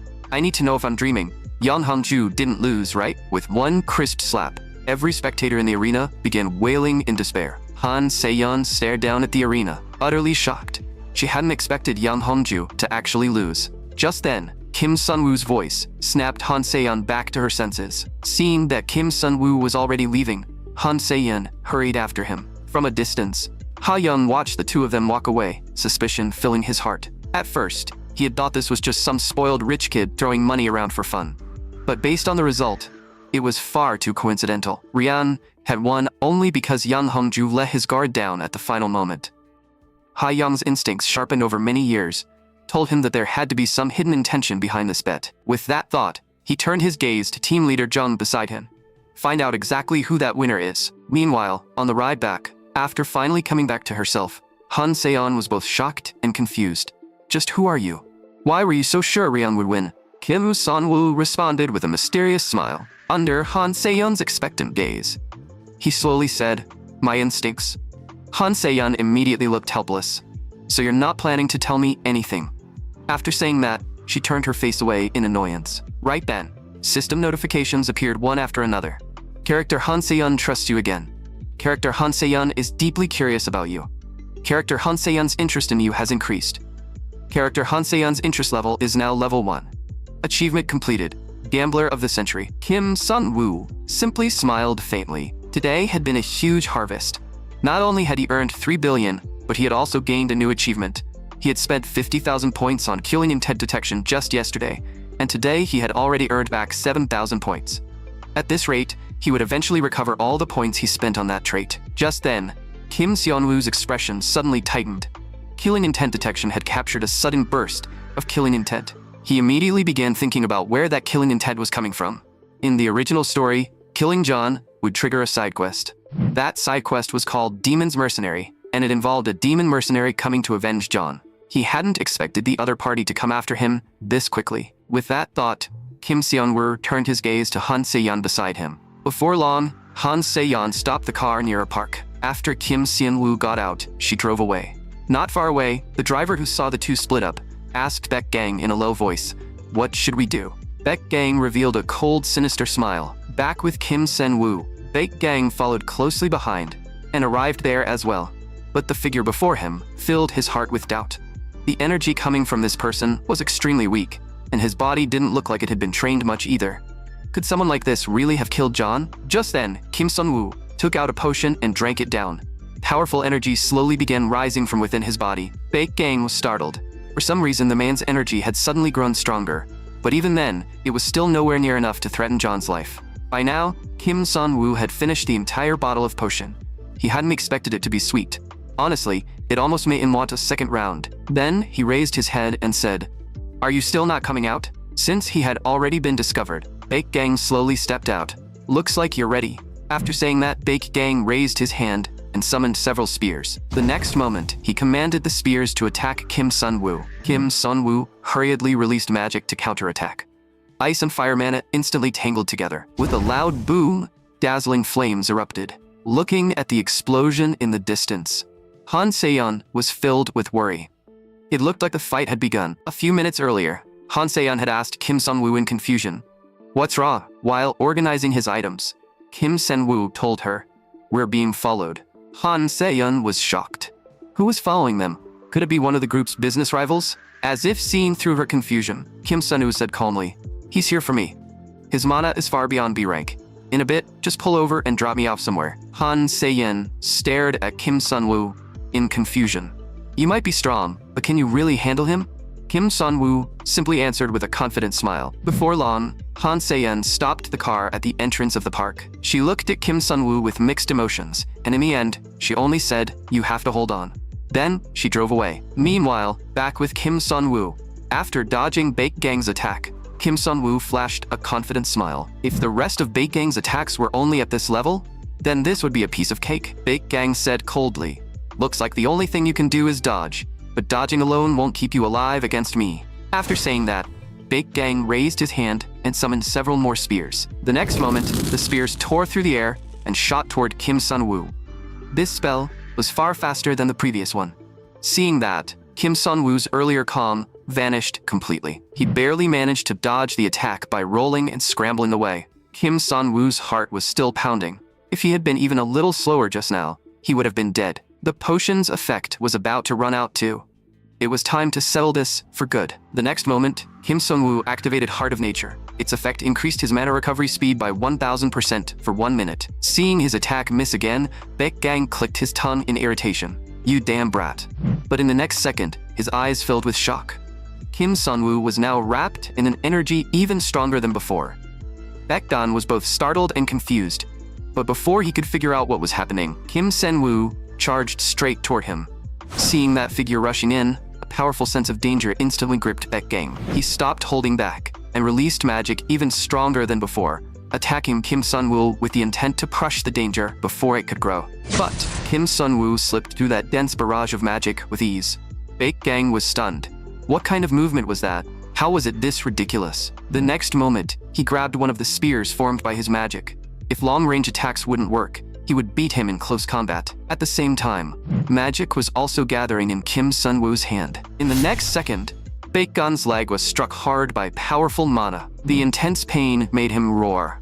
Right then, Kim Sun-woo condensed several more spells in his hand. The next moment, every spell slammed into Baekgang's body one after another. Baekgang hurriedly raised his arms to protect his head. The calm confidence from earlier was gone, replaced only by uncontrollable rage. But as time passed, Kim Sun-woo grew more and more anxious. If he couldn't hit Baekgang's head, he had no way to kill him. And if he couldn't kill Baekgang, once time ran out, he would be the one to die. In the next instant, an idea flashed through Kim Sun-woo's mind. He instantly rushed right in front of Baekgang. Baekgang had no time to react before Kim Sun-woo's mana-covered hand clamped tightly around his throat. As Kim Sun-woo's grip grew stronger, Baekgang's breathing became more and more difficult. But suddenly, the mana around Kim Sun-woo's hand disappeared. Damn it. At that exact moment, the system displayed a notification. Heart of Nature effect has ended. Kim Sun-woo quickly backed away, cursing that damn system 10,000 times in his head. Feeling the mana around Kim Sun-woo fade, Baekgang smiled again. For a second there, I thought I was going to die. Then he summoned another spear and gripped it tightly. Since I'm not the one dying, it has to be you. After saying that, Baekgang prepared to attack Kim Sun-woo. But just then, a flash of sword light suddenly appeared. Sorry, but the one dying can only be you. Seeing reinforcements arrive, Kim Sun-woo finally let out the breath he had been holding. Jang Sugi, you finally made it. Sword Demon Jang Sugi was also one of the strongest characters in the original novel. With a single strike, he killed Baekgang, who was comparable to an A rank in the original story. Just then, Han Se-yeon also arrived at the scene. After confirming that Kim Sun-woo was unharmed, she finally let out a breath of relief. You don't look injured. Thank goodness. At that moment, Kim Sun-woo's system displayed a notification. B-rank villain Baekgan has died. An extremely minor change in the story has been detected. Causality has increased by 0.6. Jang Sugi also stepped forward and asked Han Se-yeon whether they needed to report this matter to the chairman. After all, the young lady of Hansen Group being attacked by a demon was no small matter. Seeing that, Kim Sun-woo advised against it. If the outside world found out that someone from Hansen Group had been attacked by a demon, it would definitely cause a huge uproar. Han Se-yeon fell into thought after hearing that. Then she turned to Jang Sugi beside her. Let's handle this privately, she said. Jang Sugi nodded. Understood, miss. 3 days passed quickly. Han Se-yeon had always believed that Baekgan had come after her. As compensation for defeating Baekgan, she offered to help Kim Sun-woo obtain any information he needed. At the time, Kim Sun-woo had only asked her to heavily promote the secret medicine developed by Hansung Pharmaceuticals, because he had already poured everything he owned into buying Hansung Pharmaceuticals stock. All for this exact moment. The time was 8:59. Only 1 minute remained. The next moment, the numbers on his phone began skyrocketing. Kim Sun-woo screamed in excitement, like a monkey. In his previous life, he had worked himself to the bone his entire life and still couldn't afford a house. Yet in this life, the moment he stopped following the script, making money became this easy. In an instant, a strange emptiness filled Kim Sun-woo's entire body. Then what had all that effort in his previous life been for? Just to suffer? Just then, Han Se-yeon sent him a message. Are you free for a casual meal tomorrow? I have a gift for you. Seeing the message, a huge question mark appeared in Kim Sun-woo's mind. Wait, was this what light novels called a date? The next day, Kim Sun-woo soon arrived at the meeting place. Seeing that Han Se-yeon was already seated inside, he was a little surprised. I didn't expect you to arrive this early. Han Se-yeon said calmly, it's just a habit. Since I was the one who invited you, I can't exactly make you wait. After Kim Sun-woo sat down, he brought up Hansung Pharmaceuticals shares. They went up a lot. I made quite a bit. Han Se-yeon curiously asked how much he had made. When she heard that Kim Sun-woo had earned 5 billion in a single day, she fell silent. Seeing that her expression didn't look too good, Kim Sun-woo immediately changed the subject and asked what gift she had mentioned. Han Se-yeon took out a stack of documents. After investigating in secret, I found out the identity of the demon who attacked us last time. His name was Baekgang. Before his identity as a demon was exposed, he was a notorious assassin. There were even rumors that he had more than a dozen refrigerators at home, all packed full of hands. And through this investigation, I also discovered that someone had frequent dealings with Baekgang. That person is my brother, Han Se-jong. Kim Sun-woo was shocked when he heard that. Of course, he wasn't shocked that Han Se-jong had dealings with a demon. He was shocked that Baekgan, the assassin, had been that much of a psychopath. Then, he asked Han Se-yeon, is that all you meant by a gift? Han Se-yun shook her head. Those were just extra. This is the real gift. It's also my way of showing that I look forward to continuing our cooperation. When Kim Sun-woo saw the gift, he was stunned. Why did this development feel exactly like something out of a light novel?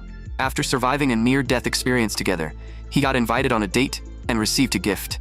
Was he supposed to unlock a special CG next? But just then, Han Se-yun said, I asked to meet you today because I think it would be best if we kept some distance for a while. Now that we've confirmed my brother Han Sejong had ties to Baekgang, it's already pretty clear who was behind that attack, isn't it? After saying that, Han Se-yun got up and left. Seeing this, Kim Sin-woo let out a soft sigh. That was not how light novels were supposed to go. He hadn't even gotten to show off any special couple event yet. Besides, Han Sejong hadn't actually ordered the demon attack. Still, he was definitely a villain, and that was exactly why Kim Sun-woo didn't explain the truth to Han Se-yun. After all, using Han Se-yun to catch Han Sejong sounded like a pretty good idea, didn't it? Just then, Han Se-yun's voice rang out again. Oh, right, Mr. Kim Sun-woo. Kim Sun-woo, who had just been thinking about how to use her, nearly jumped. I hope you like this gift. I picked it out myself. Kim Sun-woo thanked her quietly. The next moment, the system displayed the item description. B-rank mana alloy bracelet.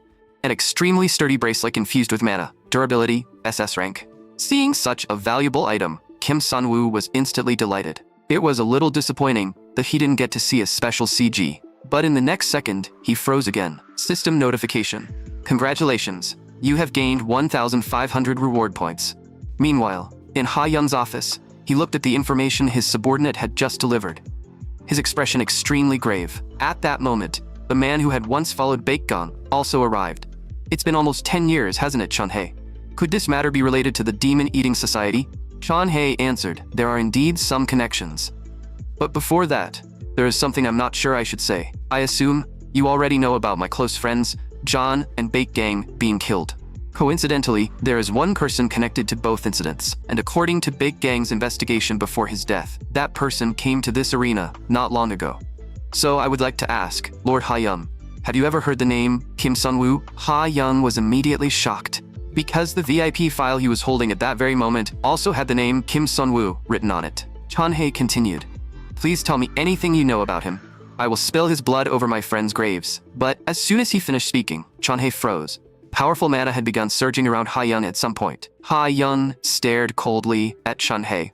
If you dare lay a hand on my customer, then before you do, you'd better be prepared to endure my wrath.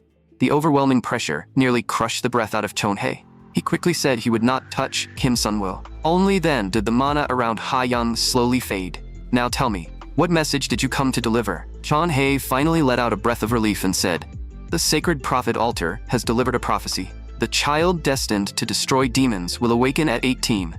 The demon king of power will die by that child's hand. Hearing this, Ha-young felt displeased. That damn demon king was trying to stir up trouble again. Then he looked back at Chun-hye and asked if there was any other information.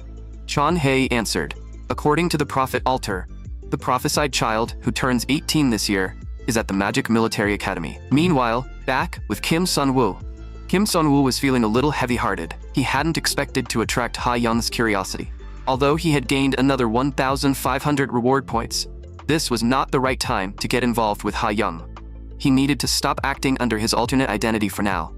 The most important thing at the moment was preparing for the upcoming midterm exam. The next moment, Kim Sun-woo opened the magic scroll in his hand. It was a shield-type scroll. Its effect created a barrier that could block one magical attack, and its cooldown was 12 hours. The midterm exam was the moment when students proved their abilities in front of numerous examiners and officials. In the original story, this exam affected Lee So-jun's future career development. But there was another reason this exam was especially important. The prophesied child. In the novel, she would become Lee So-jun's future companion and was born carrying the power to destroy demons. To find the prophesied child before her power awakened, the Demon Kings would invade the school at 4 in the afternoon. In the original plot, however, Lee So-jun subdued all of them.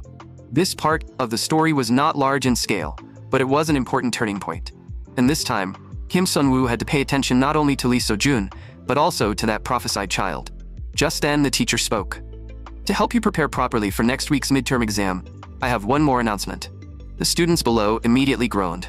No way, not again. Teacher, you've already said that line 10 times. The teacher said calmly, I know you're all in a rush, but hold your horses. You need to understand that everything I do is for your own good. Remember this well. Train like you fight, and fight like you train. To help you prepare for the midterm exam, we will be holding several days of self-directed sparring sessions. The students below were instantly shocked. Then Teacher Jang announced that anyone who couldn't find an opponent today could observe or practice on their own. As soon as he finished speaking, Ara locked her sights on Lee Sojun with fierce intensity. Seeing this, Kim Sen-woo couldn't help smiling inwardly. Those two rivals were still at each other's throats, just like in the original novel. Good thing he hadn't gone to Lee Sojun first. Still, even then, not a single person was willing to partner with him and improve together. But after thinking about it, that was normal. Kim Sun-woo had shown amazing talent in theory and magic circle analysis. But that didn't change the fact that his practical combat ability was still at the bottom of the entire school. Still, that was fine because he had already decided who his partner would be. Over on the training ground, Lee Sojun was currently sparring fiercely with Ara, and by fiercely, it was the kind that could actually be lethal. Lee Seojun was still shaken. If he hadn't dodged that last attack, he might have actually died on the spot. Ara said coldly, "Lee Sojun, is that all you've got? If so, then from now on, first place in this school belongs to me." Lee Seojun refused to back down. "Don't get too full of yourself, Ara." After saying that, his gaze sharpened. "My warm-up is only just beginning." The next moment, Lee Seojun unleashed a powerful sword aura. Their intense sparring quickly drew a huge crowd. After all, it wasn't every day that people got to watch the school's number 1 and number 2 fight each other. After watching for a while, Yoon-ha silently sighed. Compared to those geniuses, her own mana felt pitiful. What about Yoon-ha as a sparring partner? She's ranked 82nd in the school. Forget it, she's only good at theory. Her practical skills are terrible. I kind of feel bad for her. It's like her talent can't keep up with her brain. She seems like a nice person though. Hearing those words, Yoon-ha-um's heart burned with frustration. She had to prove herself. The next moment, she gathered all her mana and attacked the training dummy in front of her. But even after taking every bit of her attack, the dummy remained completely unharmed. Seeing that, Yoon-ha sank back into discouragement. Why did it feel like no matter how hard she tried, nothing changed? And Kim Sun-woo saw all of it. Kim Sen-woo said bluntly, "Your ice element form is terrible. It isn't even cold enough. Your accuracy is awful too. That means your entire foundation is a mess. But if you train with me, I guarantee I can at least help you become useful." The reason Kim Sun-woo had come here to say all this was simply to take responsibility for his previous interference. In the original story, Yoon-ha should have already become the 6th-ranked student in the year by this point. That was all thanks to the advice Lee Sojun had given her during the last dungeon exploration. But because of Kim Sun-woo's interference, she had missed that growth opportunity. Hearing his words, anger immediately appeared on Yoon-ha face. Because you lack ability yourself, you're trying to tear down other people's confidence so they'll listen to you? Kim Sun-woo waved it off casually. "I understand why you're angry. It's because you can't find a way to refute me, right?" Yoon-ha expression instantly darkened. "During the dungeon exploration, I thought you were a decent person. Looks like I was wrong." The next moment, she stopped hiding her aura and stared sharply at Kim Sun-woo. "Let's fight. I hope you can show me the incredible skills of the school's lowest-ranked student." Hearing that, Kim Sun-woo was instantly delighted. But in the next second, he was shocked. Yoon-ha attack whistled past so close that it grazed the hairs on his face. Kids these days have no honor. She actually pulled a sneak attack. Yoon-ha asked coldly, "Can we start now?" After saying that, she continued attacking Kim Sun-woo. Seeing this, Kim Sun-woo instantly gathered mana in his legs and nimbly dodged Yoon-ha attacks. The attacks looked dense, but they were actually very easy to avoid, and their power was completely underwhelming. Then, Kim Sun-woo looked back at Yoon-ha. "Your attack pattern is too simple. As an ice attribute user, shouldn't you shine in terms of utility?" Hearing that, Yoon-ha trembled with anger. "If you want to see different attack patterns, then I'll show you." The next moment, an ice spear appeared in Yoon-ha hand. "Can you handle this?" Seeing it, Kim Sun-woo was immediately shocked. He hadn't expected her to use this move so early. In an instant, the ice spear shot toward him. Kim Sun-woo quickly jumped into the air to dodge. The moment the ice spear struck the ground, it bloomed into a massive ice flower. Yoon-ha finally snapped back to herself and stared at her own hands in shock. Had that huge ice flower really been magic she released? No matter how hard she had tried before, she had never been able to do it. But this time, somehow, she had succeeded. Seeing that, Kim Sun-woo smiled faintly. Looks like provocation really did work. But to Yoon Ha-em, that smile looked like blatant mockery, and it made her furious. The next moment, she gathered magic in her hand again and charged toward Kim Sun-woo. Seeing this, Kim Sun-woo poured a large amount of mana into his legs. In an instant, he rushed right in front of Yoon Ha-em. You inexperienced manifestation-type mages all have one thing in common. Once someone gets close, you easily lose your rhythm. As he spoke, Kim Sun-woo pushed the magic in his hand toward Yoon Ha-em. Yoon Ha-em was startled, feeling the hairs on the back of her neck stand up. But in the next moment, Kim Sun-woo dispersed the magic in his hand. You fought pretty well just now. Yoon Ha-em instantly deflated. I can't believe I really lost to you. Maybe I really do need to learn magic from you. Seeing this, Kim Sun-woo reached out his hand to her. You just don't know how to bring out your talent. Work with me, and I'll help you. Yoon Ha-em stared at Kim Sun-woo, her eyes filled with shock. The next moment, she placed her hand in his. I'll trust you this once, so you'd better teach me properly. At that moment, the system displayed a message. Yoon Ha-em's favorability toward you has increased. Yoon Ha-em's interest level has risen to level 1. From now on, what you need to do is attribute adaptation training. All magic begins with adapting to an element. Adaptation means understanding that attribute, and that determines your ability to cast that magic. In other words, no matter how much you practice the basics, if you don't understand the attribute, your skills will never truly improve. Yoon Ha-em frowned. Of course I know what attribute adaptation training is. Kim Sun-woo said calmly. The fastest and easiest way is to feel it directly with your body. Work hard, and don't waste your teacher's good intentions. Yoon Ha-em looked deeply displeased. But I've never heard of attribute adaptation training being done like this. Meanwhile, in a hidden location, are they all here? Yes, Boss Chung-hae. As you instructed, we gathered the demons operating around the Magic Academy. Good.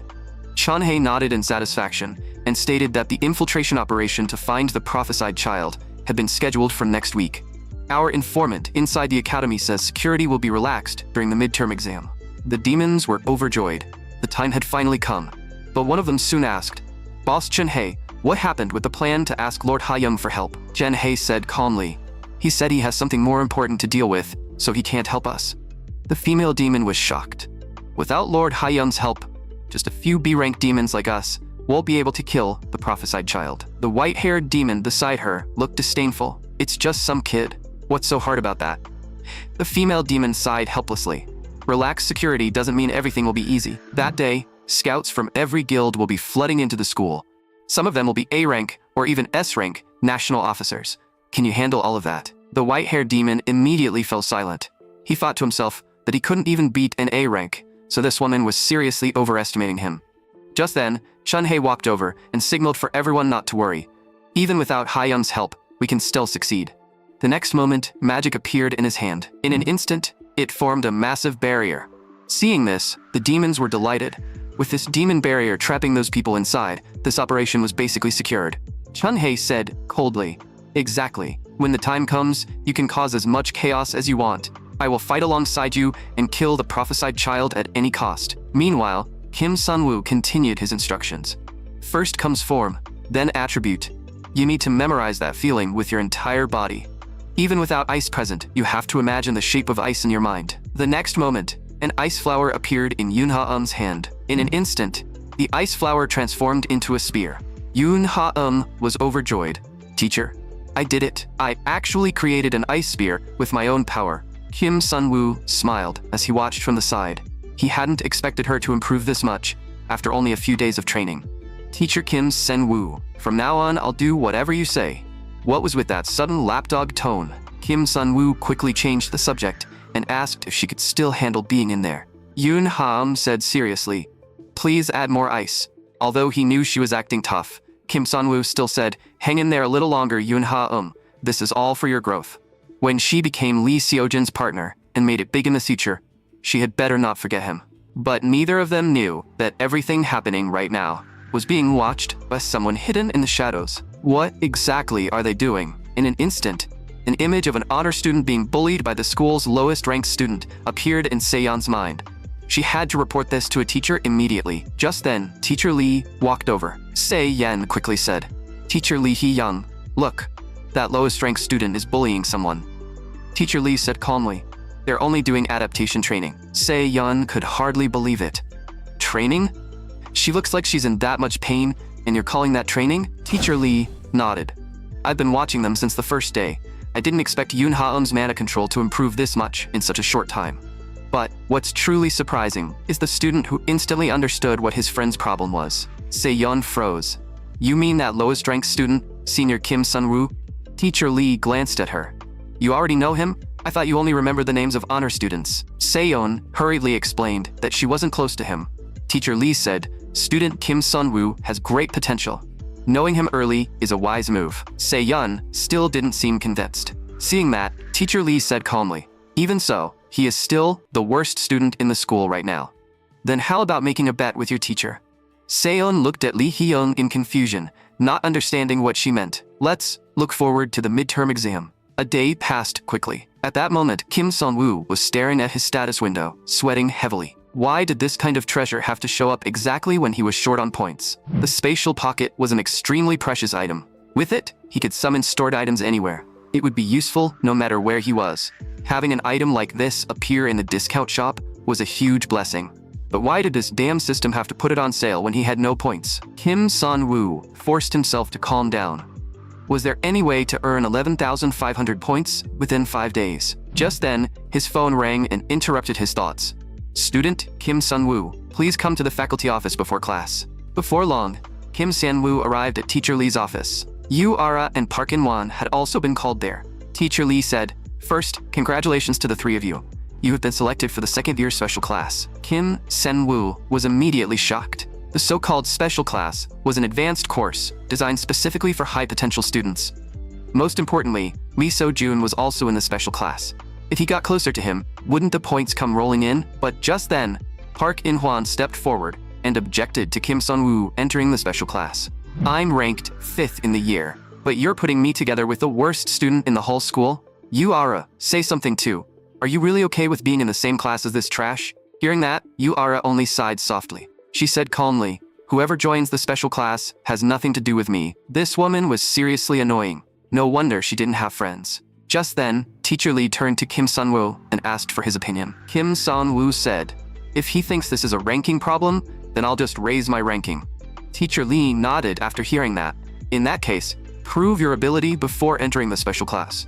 If you can rank within the top 80 in the midterm exam, I'll guarantee your entry into the special class. The day of the midterm exam soon arrived. The second-year midterm exam was a cooperative combat test. Students had to team up with a partner to fight against the target. The summoned goblin brute could be defeated instantly if its internal weak point was struck. But that weak point was not easy to hit. So for most students, simply surviving its attacks would already be enough to earn a good score. Of course, geniuses like Lee So-jun and Yu Ara were exceptions. In front of them, the goblin brute was defeated as easily as an ordinary mob. So this was genius Lee So-jun. He was seriously cool. At that moment, Kim Sun-woo and Yoon Ha-eum also arrived on the field. Kim Sun-woo said quietly, if everything goes according to plan, we can do this too. Yoon Ha-eum nodded firmly. I'll follow everything you say. Good, that's the spirit. Now they could charge toward the top rankings. In an instant, mana surrounded Yoon Ha-eum, and Kim Sun-woo charged toward the goblin brute. Ice magic manifested around Yoon Ha-eum. In the blink of an eye, a massive ice wall formed in front of Kim Sun-woo. Kim Sun-woo gathered mana in his legs. The next moment, he stepped onto the ice and rushed across it as if he were on flat ground. The students in the viewing stands laughed when they saw him. If I remember correctly, isn't he the guy who couldn't even finish casting a single spell during the public test? Just then, Kim Sun-woo received a system notification. You have attracted the attention of 254 people. You have gained 1,000 reward points. The next moment, Kim Sun-woo activated his outsider privilege. The weak point of the goblin brute instantly appeared before his eyes. Magic gathered in Kim Sun-woo's hand. A second later, his spell struck the weak point of one goblin brute with perfect accuracy. The other goblin brute flew into a rage. How dare you hurt my beloved? The next moment, it raised its massive fist and charged toward Kim Sun-woo. Kim Sun-woo didn't panic at all. Since you two love each other so much, I'll send you to the afterlife to be together. But in the next moment, he suddenly froze. Because in the viewing stands, he saw that man, Ro Chen-hye. Wasn't he the mastermind behind the attack? Why had he come here in person? At that moment, Yoon Ha-eum's anxious shout rang out. But the goblin brute had already rushed right in front of Kim Sun-woo. Kim Sen-woo's expression changed. The next moment, he was sent flying by the Goblin Brute's punch. The Goblin Brute was about to chase after him. Just then, several ice arrows suddenly materialized in the air. They instantly froze the Goblin Brute's arm. Yoon Ha-eun shouted, "Kim Sun-woo, snap out of it." As she spoke, she ran forward and helped Kim Sun-woo up, but in the next instant, she froze as well. The Goblin Brute had already rushed right in front of them. It was about to attack, but in the next moment, magic manifested in Kim Sun-woo's hand, and powerful mana erupted instantly. In the blink of an eye, the goblin monster was blasted into ash. The entire arena fell silent, and everyone was shocked beyond words. He had destroyed the Goblin Brute with a single strike. It would be one thing if someone else had done it, but wasn't he the lowest ranked student in the school? That kid is seriously impressive. If I'm not mistaken, that was compression manifestation. The next moment, countless cheers erupted across the arena. No one had expected that while watching a student battle, they would see compression manifestation, a technique normally only veteran mages could use. And the girl paired with him had an astonishingly high level of ice manifestation too. Yoon Ha-eun finally came back to herself and happily wrapped her arms around Kim Sun-woo's neck. Just then, the system voice rang out again. 582 people were deeply impressed by you. Congratulations, you have gained 3,000 points. Congratulations, you have unlocked the achievement B rank potential star and gained 2,000 points. Character Kim Ki-hyun has taken an interest in you. Congratulations, you have gained 1,000 points. Character Park In-hwan feels humiliated by you. Congratulations, you have gained 1,000 points. But even with all these rewards, Kim Sun-woo wasn't happy at all. His expression was extremely serious as his eyes locked onto the clock ahead. The timeline had already deviated from its original course. He hadn't expected the mastermind who was supposed to stay behind the scenes to appear on the front stage like this. Did every single thing he did affect the original plot? If that was the case, then even the result where Lee So-jin saved the academy might change. Thinking of that, Kim Sun-woo's heart skipped a beat. Yoon Ha-eun also noticed that his expression looked off and asked worriedly, "What's wrong?" Seeing that, Kim Sun-woo quickly waved his hand and said he was fine. "I'm probably just a little tired. I'll rest for a bit. You go ahead to the training field first." Yoon Ha-eun thought she must have messed something up during the exam. Kim Sun-woo quickly said, "It's not like that. Your performance today was genuinely perfect." "Really? Thank you." "Then get some proper rest. If you're too tired, you don't have to come to the training field." After Yoon Ha-eun left, Kim Sun-woo finally let out a breath of relief. Next, he needed to check just how far the plot had deviated from the original. Before long, Kim Sen-woo found Lee So-jun. At that moment, Lee So-jun was surrounded by countless scouts and students. "Student Lee So-jun, please join our Cowbay Club. I won't leave until you sign with our Heimdall." "Student Lee So-jun, please join Sigma Guild immediately. We will provide you with extremely valuable resources." Lee So-jun could only smile awkwardly and shake his head, saying that he was only 18 and not yet old enough to formally join a club. "That's fine. Just take my business card first. We'll keep waiting for you. We didn't come to recruit third-year students. We came specifically to watch the second-year exam, all for you." Just then, Kim Sun-woo spoke up and interrupted them. "Teacher Jang is looking for you. It's probably about your results." After saying that, he gave Lee So-jun a knowing smile. Lee So-jun instantly caught on. "You're right. We can't keep the teacher waiting." Seeing that, the recruiters could only sigh helplessly. "Failed again. Damn it, we were so close." Still, that student looked kind of familiar. "Whatever, let's go watch the third-year exam now."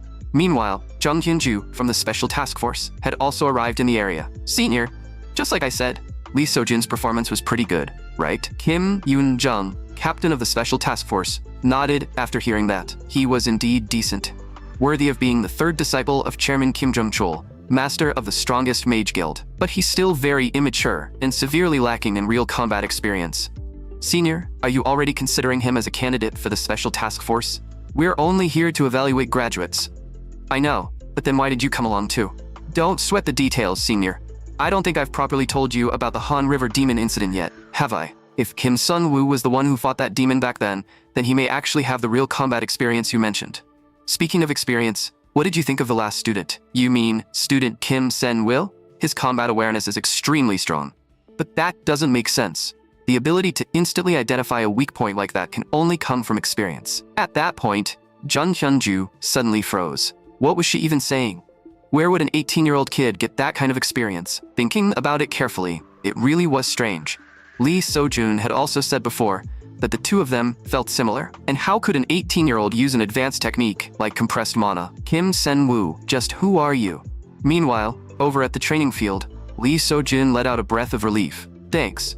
I almost got trapped by them. But why were you over there? Kim San-woo said he was just wandering around. Lee So-jun sighed softly. I really don't want to get surrounded by scouts again. Those people are terrifying. Kim San-woo explained. They all went with the teachers to the reserved seating area.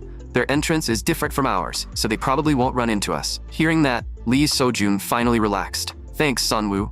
Kim San-woo replied calmly, no big deal. After saying that, Kim Sen-woo turned his gaze to the side. In the original plot, the demon attack would begin during the third-year exam. That was because there were quite a few demon infiltrators among the third-year students. The problem was, Kim Se-woo had no idea exactly when the attack would begin. That was why he kept staying by Lee So-jun's side, because this was the simplest and most convenient way to protect the prophesied child. With that in mind, Kim Sun-woo asked Lee So-jin beside him, did anything strange happen after the exam ended? Lee Seo-jun asked in confusion. Do you mean those scouts? It's fine. That kind of thing happens to me all the time. Kim Sen-woo let out a breath of relief. It seemed this part of the plot was still on track. At that moment, the third-year sparring match officially began. Meanwhile, according to the information from their insider, the scouts had all entered the third-year exam venue. What about the situation elsewhere? The woman answered, we have hidden monster summoning circles all across the school. But Kim Sam is a dangerous factor around humans, so we placed him in a remote area. Chunhae nodded. Good work, Young-han. Young-han answered respectfully. It is all thanks to your careful guidance, Lord Chunhae. Chunhae said calmly, then, let us begin. It is time to hunt the prophesied child. Over at the third-year exam venue, a one-sided battle was unfolding. The next moment, the woman's voice rang out in surrender. Then the referee announced, Park Min-hui forfeits and loses. The winner is third-year student Kim Chang-hun. The third-year exam was incredible. Senior Kim Chang-hun was practically a walking elemental textbook. Even senior Park Min-hui's movements were extremely agile. But at that moment, Kim Sun-woo's attention was not on the exam at all. Across the entire training field, there was no sign of Chunhae. That made Kim Sen-woo increasingly anxious. Who are you looking for? The sudden question startled Kim Sen-woo. He quickly said, I'm just checking if any guilds want to recruit me. Lee Seo-jun nodded after hearing that. Since this semester started, your progress has been nothing short of incredible. Everyone who saw your exam performance must have been shocked. But how exactly did you train to become this strong? Kim Sun-woo was startled and was just about to explain. Suddenly, a massive magic circle enveloped everyone. Kim Sun-woo's heart sank. Hold on a second. This damn thing never showed up in my past life. The arena instantly fell into chaos. What is this barrier? Is this some kind of accident? Meanwhile, in an unnoticed corner, a backpack quietly opened. The next moment, a small portal instantly formed. The students were shocked when they saw it. As the portal gradually stabilized, countless monsters began pouring out from inside. Immediately after, the academy broadcast rang out. Monsters have invaded the school. Students and visitors, please evacuate to the safe zone immediately. I repeat, monsters have invaded the school. From a distance, Shenhei watched the scene with satisfaction. The plan had succeeded. The teachers, scouts, and mages who could provide help were all trapped inside the barrier now. Then, at this rate, the prophesied child would reveal herself very soon. But just then, Kim Yoon-jung arrived at the area. Chunhae was startled when he saw her. The special task force had arrived this quickly? Are you talking about the special task force? That's right. They said they came to watch Seo-jun's match. Thanks to their help, our pressure has been greatly reduced, so things will definitely improve. Trust us. Kim Sen-woo didn't feel relieved at all. The involvement of the special task force might be enough to turn the situation around. But the real problem was this damn barrier. Just then, Teacher Kim said, to remove this barrier, we need at least one A-rank support mage. But there is no such person here right now. Even if we found one, removing this barrier would not be something we could do quickly. That was because the barrier magic Chunhae used was world-class. Even in the original novel, Lee So-jun could not defeat him easily. It seemed Kim Sen-woo had no choice but to intervene personally. Just then, a voice suddenly rang out. I am Young-eun, an A-rank support mage. Please rest assured and leave everything to me. Seeing the newcomer, Kim Sun-woo was immediately shocked. But even if he said, right now, that Young-eun was a demon, it wouldn't solve anything. It would only make people suspicious of him. The next moment, Young-eun began releasing magic. I'll begin. Please assist me in removing the barrier. Teacher Kim nodded. After hearing that, immediately after, the two of them began sending mana flowing across the barrier. Seeing this, everyone around them let out a breath of relief. Thank goodness, since the teachers found a way, we'll be able to get out soon. But Kim Sun-woo shook his head. Lee So-jun looked at him in confusion. What's wrong? Kim Sun-woo said quietly, come with me, I'll explain. Soon, Teacher Kim gradually realized something was wrong. Because whenever the barrier on her side was undone, the other side was locked back into place as if by invisible hands. After all this time, the barrier had not been removed at all. Instead, it was being strengthened. At that moment, Chon-hae in the crowd also noticed that Teacher Kim was releasing less and less mana. This teacher is sharp. Looks like he needed to draw some attention. With a slight movement of Chon-hae's finger, an invisible demonic aura instantly covered several monsters. Those monsters immediately went berserk, charging straight toward Yang Youngin. Jung Hyun-ju was startled at the sight. But just then, a spear suddenly flew in. The spear pierced straight into the goblin's body. Are you okay? Yang Youngin nodded and smiled, saying she was fine. Seeing that, Kim Yeon-jung finally relaxed. They were currently trying to remove the barrier from both the inside and outside, and Kim Yoon-jung's job was to protect them during that time. Jung Hyun-ju couldn't help saying, Senior really is amazing. You're seriously strong. Kim Yeon-jung said calmly, if I can't even handle something like this, I might as well hand back my Special Task Force badge. Don't worry. I swear on the honor of the Special Task Force that I will protect you. You can focus on removing the barrier. Yang Myung-eun replied with a smile. Of course, with all of you beside me. I feel much more at ease. Meanwhile, on the other side of the exam field, Lee So-jun asked Kim Sun-woo in confusion, why are we heading to the back of the exam field? Kim Sun-woo explained, because there's no one here, we're going to remove the barrier from this side. That support mage at the main entrance, Yang Young-eun, is actually a demon. She's pretending to remove the barrier, but she's actually reinforcing it. Lee So-jun was shocked. Then we should tell everyone immediately. After saying that, he was about to head back. Kim Sun-woo quickly stopped him. It's only a suspicion, we don't have proof yet. I can't guarantee that everyone will believe me. So, when I start removing the barrier, I want you to tell everyone. Compared to an ordinary student, they'll definitely trust you more. After all, you're a world-famous genius. Lee So-jun fell silent for a long time. Finally, he nodded. You're sure you can remove the barrier, right? Kim Sun-woo nodded. Then, he summoned his outsider privilege. In just an instant, the barrier began to fade away. Yang Young-eun was shocked when she saw it. Why was the barrier disappearing? Chon-hae was just as stunned. His proudest demon barrier had actually been broken? Kim Sun-woo said calmly. I thought a world-class barrier would be more impressive. Looks like it wasn't anything special. Let's go. Time to solve the case. Before leaving, Lee So-jun suddenly asked, I want to ask you something. Why are you hiding your accomplishments? Kim Sun-woo smiled faintly. Because my current life is already enough for me. I hope you can keep everything that happened here completely secret. Meanwhile, Chon-hae shouted furiously, Yang Young-in, you useless fool. You couldn't even maintain one barrier. Yang Young-eun had no way to defend herself. She was certain she had double-locked it. So how had the barrier been broken? You guys have worked hard. Leave the rest to us. Watch me tear them apart. After the barrier disappeared, Teacher Jang led the other teachers and charged toward the goblins outside. They made short work of the monsters in the area. Teacher Lee smiled and said, Teacher Jang, your magic is still as clean and efficient as ever. Teacher Jang replied, Teacher Lee, your signature heavy strike is still just as impressive. Just then, Jung Hyun-ju and the others walked over and told them to stop complimenting each other. Teacher Kim also said, we still don't know who caused this chaos. At that moment, Kim Yoon-jun spoke up. There is one suspicious person. The next moment, she grabbed Yang Young-eun by the collar. What exactly were you doing while I was removing the barrier? But in the next moment, she was pulled back by Teacher Jang. Teacher Kim, what are you doing? Teacher Jang hurriedly said, this person might be a demon. Hearing that, Yang Young-eun immediately put on a pitiful expression. Even the people nearby couldn't help sighing when they saw her. And she calls herself a teacher?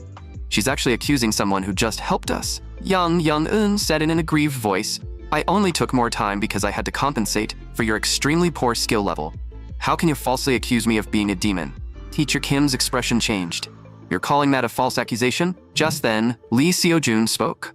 Teacher Kim, every time you tried to remove the barrier, it was double locked again, wasn't it? Teacher Kim was shocked and immediately asked Lee So-jun how he knew that. Of course, Kim Sun-woo had told him. But Lee So-jun felt like if he said that, Kim Sun-woo might beat him to death. Although he didn't want to lie to a teacher, he had no other choice. So Lee Sojun awkwardly said that he understood a little about how barriers worked. As expected, the words of the genius Lee Sojun carried weight. A teacher immediately stepped forward and said that if Lee Sojun said so, then Yang Yang-eun was indeed suspicious. Yang Yang-eun was immediately startled. Her eyes darted toward her accomplices beside her.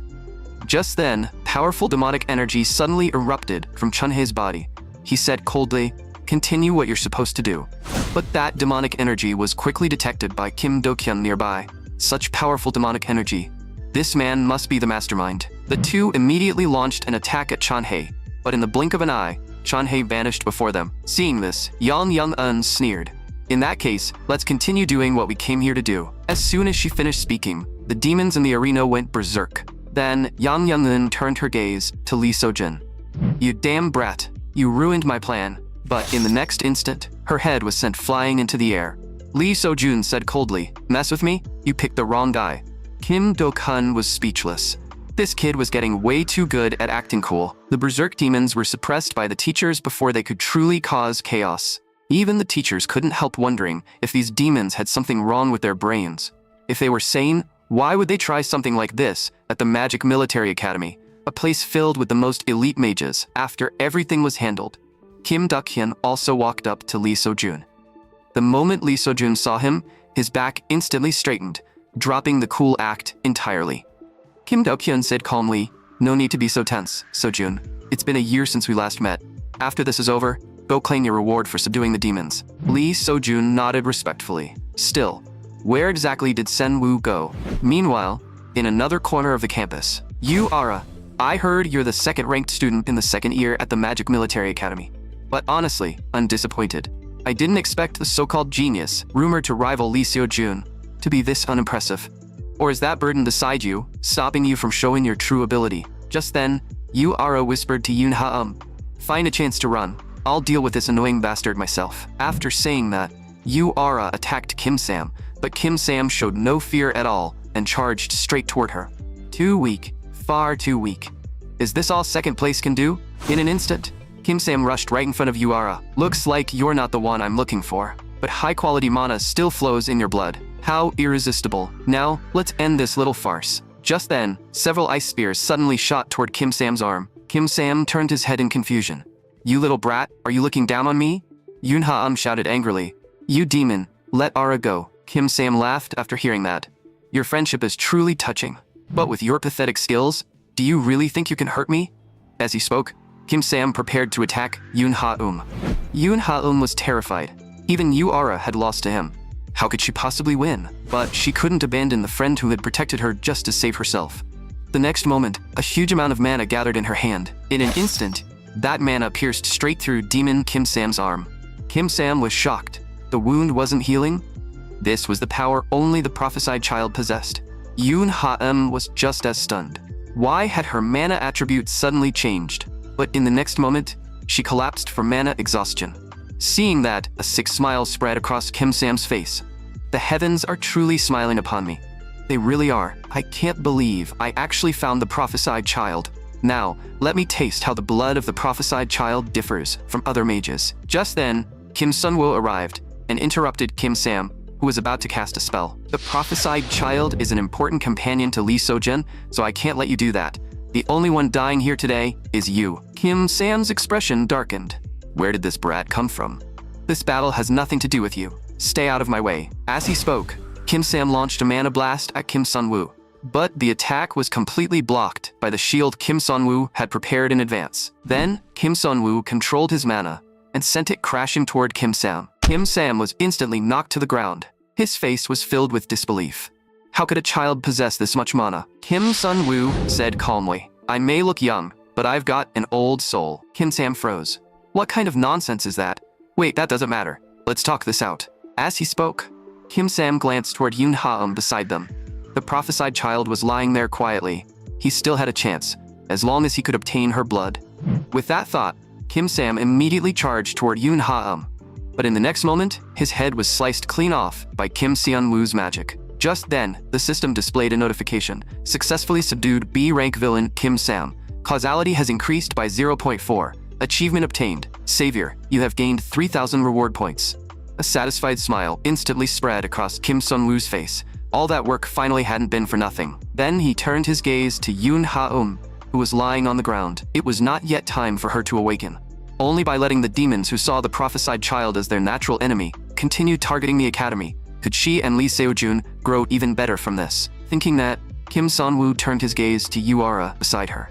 Thank goodness, you both survived. The next day, news of the demons attacking the Magic Military Academy appeared before everyone. Yu-ara looked at the news with a helpless expression. She hadn't done anything, yet she was being treated like a hero. Yoon Ha-um said, "How can you say you did nothing? If you hadn't protected me from the demon, I would definitely be dead by now." Yu-ara said coldly. "Yoon Ha-um, go back to your bed." Yoon Ha-um ignored her completely and sat straight down on Yu-ara's hospital bed. Yu-ara sighed helplessly. "I only suffered minor injuries, but the academy is making such a big deal out of it." Yoon Ha-um suggested, "Maybe they just want you to rest properly." Yu-ara frowned. "I heard that while I was unconscious. You fought the demon. Why didn't you run away? We're not close enough for you to risk your life for me." Yoon Ha-um smiled faintly. "Even if it had been someone else, I think they would have done the same in that situation. When I was alone, someone once reached out to help me too. So I want to become that kind of person as well. Someone who can help others. When I made up my mind, I found the courage to face the demon. So, Era, when you're in trouble, try asking others for help too." Hearing that, Yu-ara's body began trembling unnaturally. Asking others for help? What a ridiculous phrase. In the next instant, tragic memories slammed into her mind. No matter how desperately she cried out, no one had reached out to help. She could only watch helplessly as her family was swallowed by the flames. Yu-ara said quietly, "I don't need anyone's help." Yoon Ha-um replied, "Fine, but you can at least say thank you this time, right? If Kim Sun-woo hadn't come to save us, neither of us would be alive right now." Hearing Kim Sun-woo's name, Yu-ara was startled. "You're saying Kim Sun-woo saved us? What are you talking about?" Yoon Ha-um smiled faintly. "Let him explain the details himself." As soon as Yoon Ha-um finished speaking, Kim Sun-woo appeared at the door. "Are you two feeling okay?" As he spoke, Kim Sun-woo pulled out a hefty surprise from his coat. "This is the reward for subduing the demon. 5 million won. Yu-ara was confused. "Didn't you kill the demon? Why are you giving this to me?"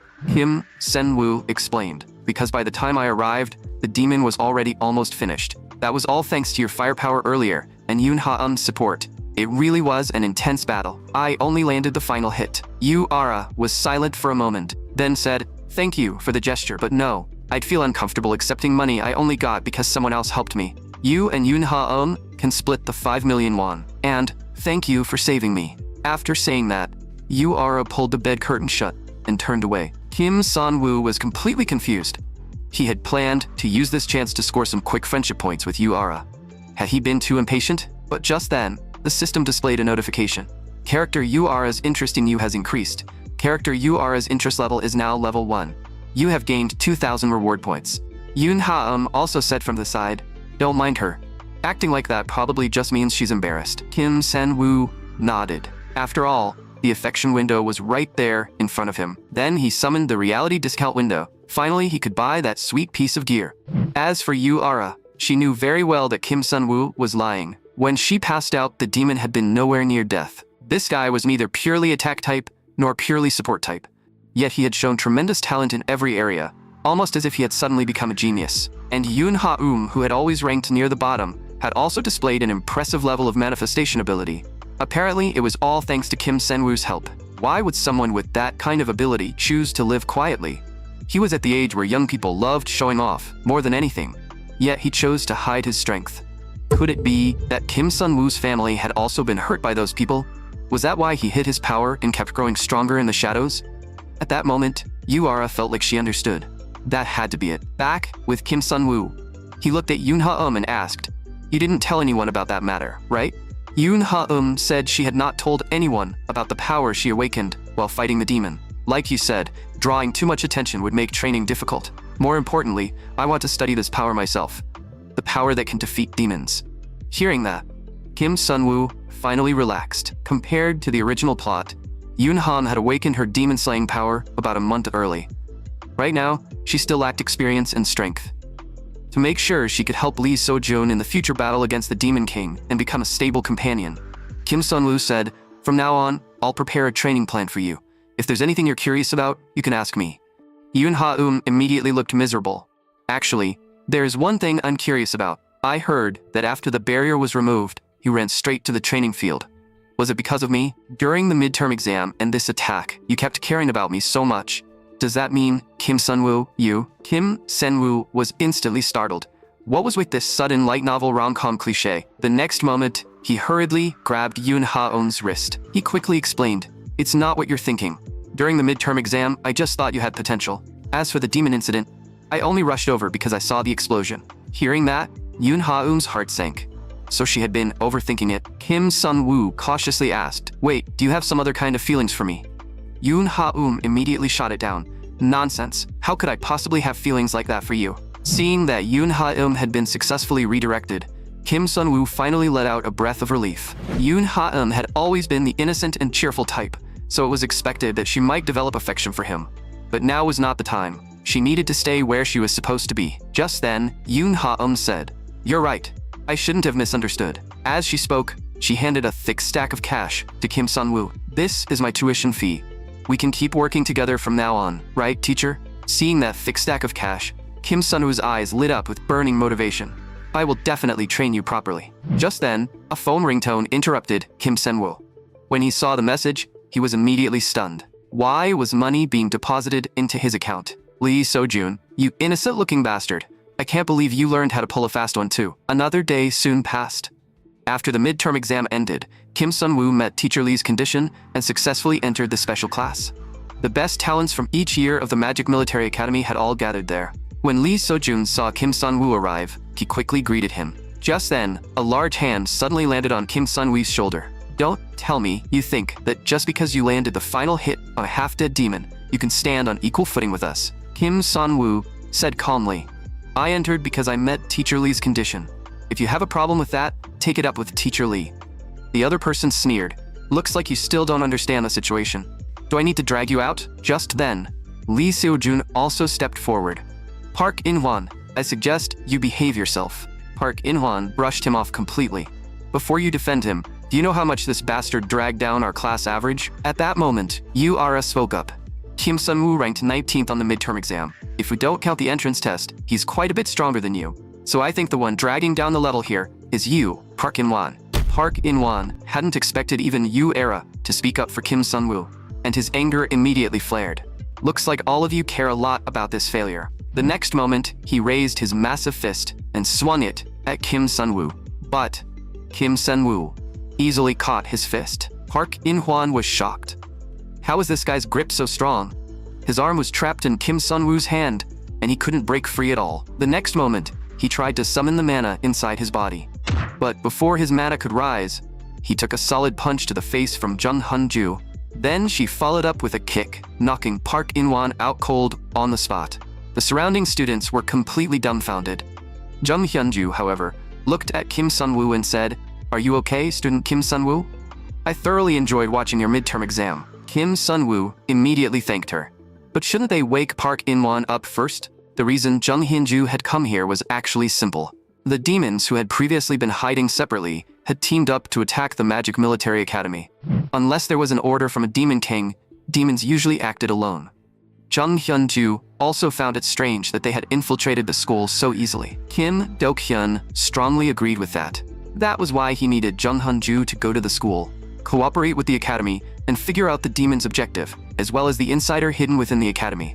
Bringing things back to the present, Jung Hyun-ju said, "I am Jung Hyun-ju from the Special Task Force dispatched by the association. I will be in charge of the special class course." The students were shocked. The Special Task Force had actually sent someone to handle their special class? Were they going to be assigned demon subjugation missions or anti-terror suppression tasks? Jung Hyun-ju nodded after hearing that.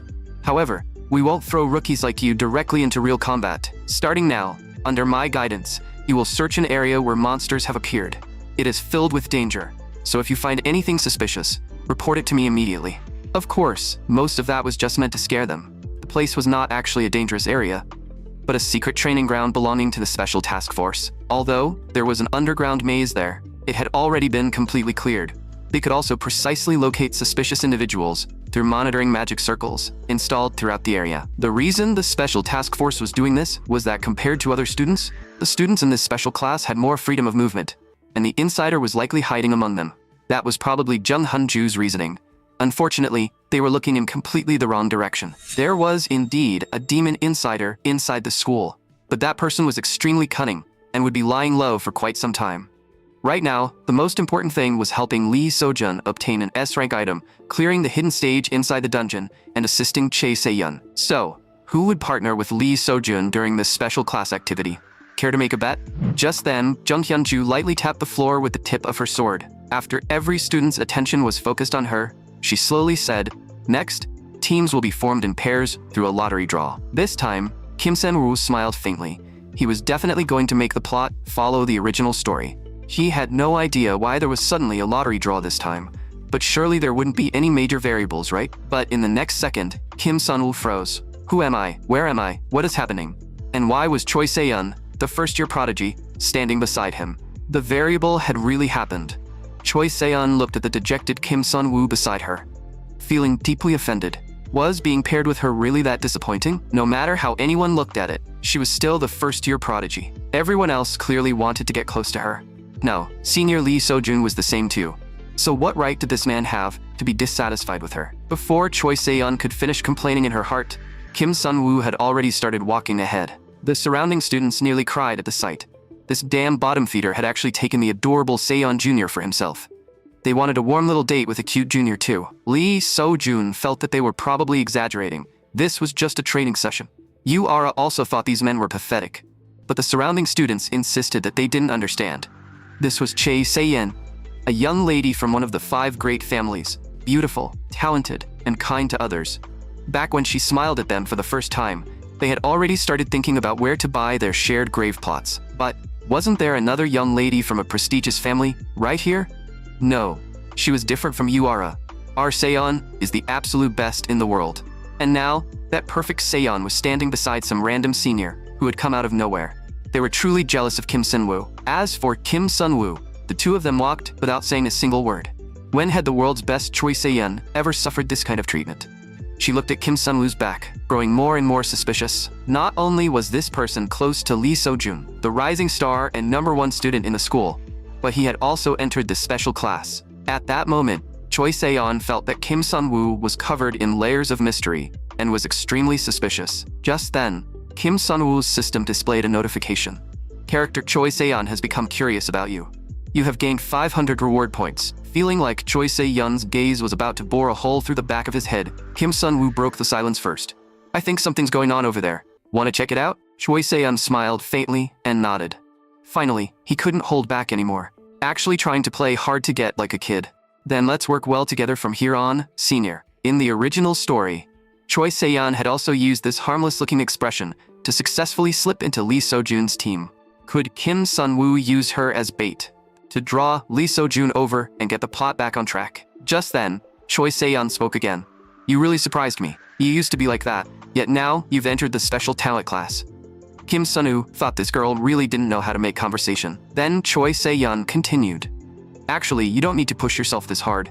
If you stand out too much, you may end up making enemies. People may not show it openly, but besides Park and-won, there are definitely others who are unhappy that you entered the special class." Hearing that, Kim Sun-woo said without concern, "Don't worry about it." In everyone else's eyes, Choi Se-yeon had been born with everything. But beneath that perfect surface, Kim Sun-woo knew she was hiding a completely different side. To meet her family's strict demands and standards, the effort and resilience she had put in were far beyond what ordinary people could imagine. It was precisely because of those things that Choi Se-yeon had become so flawless in front of others. She was friendly to everyone, but the people who could ultimately remain by her side were those who could increase her value. Only by wearing that mask could she survive alone in high society. Choi Se-yeon couldn't understand why Kim Sun-woo was so determined to enter the special class. Kim Sun-woo explained that he had a life goal that could only be achieved by entering the special class. Hearing the words life goal, Choi Se-yeon's heart sank. Her life had already been planned out by her family. All she could do was walk the path they had laid out for her. Thinking of that, Choi Se-yeon sighed helplessly. Maybe that's why the teachers all like you. Then, once you enter the special class, what exactly do you want to do? Kim Sun-woo was just about to answer when his expression suddenly changed. He hurriedly reached out and pulled Choi Se-yeon away. The next moment, the spot where Choi Se-yeon had been standing was pierced by a sword formed from mana. Kim Sun-woo immediately felt that Park In-hwan had truly lost his mind. Just then, Park In-hwan said coldly, "I'll give you one last chance. If you still value your life, then behave yourself at school from now on." Faced with such an unreasonable demand, Kim Sun-woo naturally chose to refuse. The moment he said that, Park In-hwan flew into a rage and attacked both of them. Everything was recorded by the monitoring magic circles. At that moment, Baek Hee-jin, who was watching the surveillance magic, looked helpless. Although this was the captain's order, could a demon spy really be hiding among them? Just then, Jung Hyun-ju asked about the situation. Baek Hee-jin replied, "Nothing special, aside from a few kids fighting." But as soon as she finished speaking, she froze. Did those kids have some kind of blood feud? The battle on Kim Sun-woo's side had already reached a fever pitch. Although Kim Sun-woo wanted to end it quickly, Park In-hwan, ranked 5th in the second year, was no pushover either. Just then, Choi Se-yeon suddenly put away her magic and tried to talk him down. Kim Sun-woo immediately wondered if the women in this novel all had something wrong with them. If villains could be persuaded by talk no jutsu, then what was Lee So-jun even needed for? Sure enough, after hearing Choi Se-yeon's words, Park In-hwan only grew even angrier. His next attack directly destroyed the monitoring magic circle in that area. Baek Hee-jin, who had been watching everything, was instantly shocked. These kids definitely had some kind of blood feud. Jung Hyun-ju was also startled and quickly said, "I'll go stop them now. You keep monitoring the other areas." Meanwhile, back with Kim Sun-woo, Choi Se-yeon hurriedly used magic to block Park In-hwan's furious strike. Seeing that his best strike had been blocked, Park In-hwan became even more enraged. "Why couldn't you just keep living like a clown, the way you used to?" Choi Se-yeon also felt that Park In-hwan had a screw loose. If he wanted to insult Kim Sun-woo, then fine, but why was he attacking her too? Just then, Choi Se-yeon suddenly froze. Kim Sun-woo raised his hand and stood in front of her. "Let me handle him." In his previous life, Kim Sun-woo had always ignored Park In-hwan's evil actions, because back then, he had believed he was just an insignificant side character who should not affect the development of the plot. Besides, this bastard was only a minor villain who appeared at the beginning and became irrelevant later. But now, things were different. The next moment, Kim Sun-woo activated Heart of Nature. In an instant, he disappeared from Park In-hwan's sight. Park In-hwan was shocked. What the hell was this guy? Man or ghost? But in the next second, Kim Sun-woo's hand clamped tightly over his face.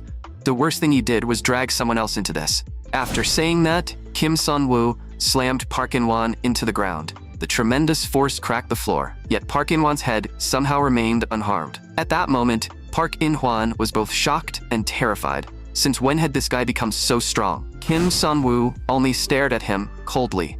Park In-hwan instantly folded and said he would never do it again. Kim Sun-woo hadn't expected this kid to fold so fast. Where did all that arrogance from earlier go? Choi Se-yeon also stepped forward and said they should leave it at that. But Kim Sun-woo still felt annoyed.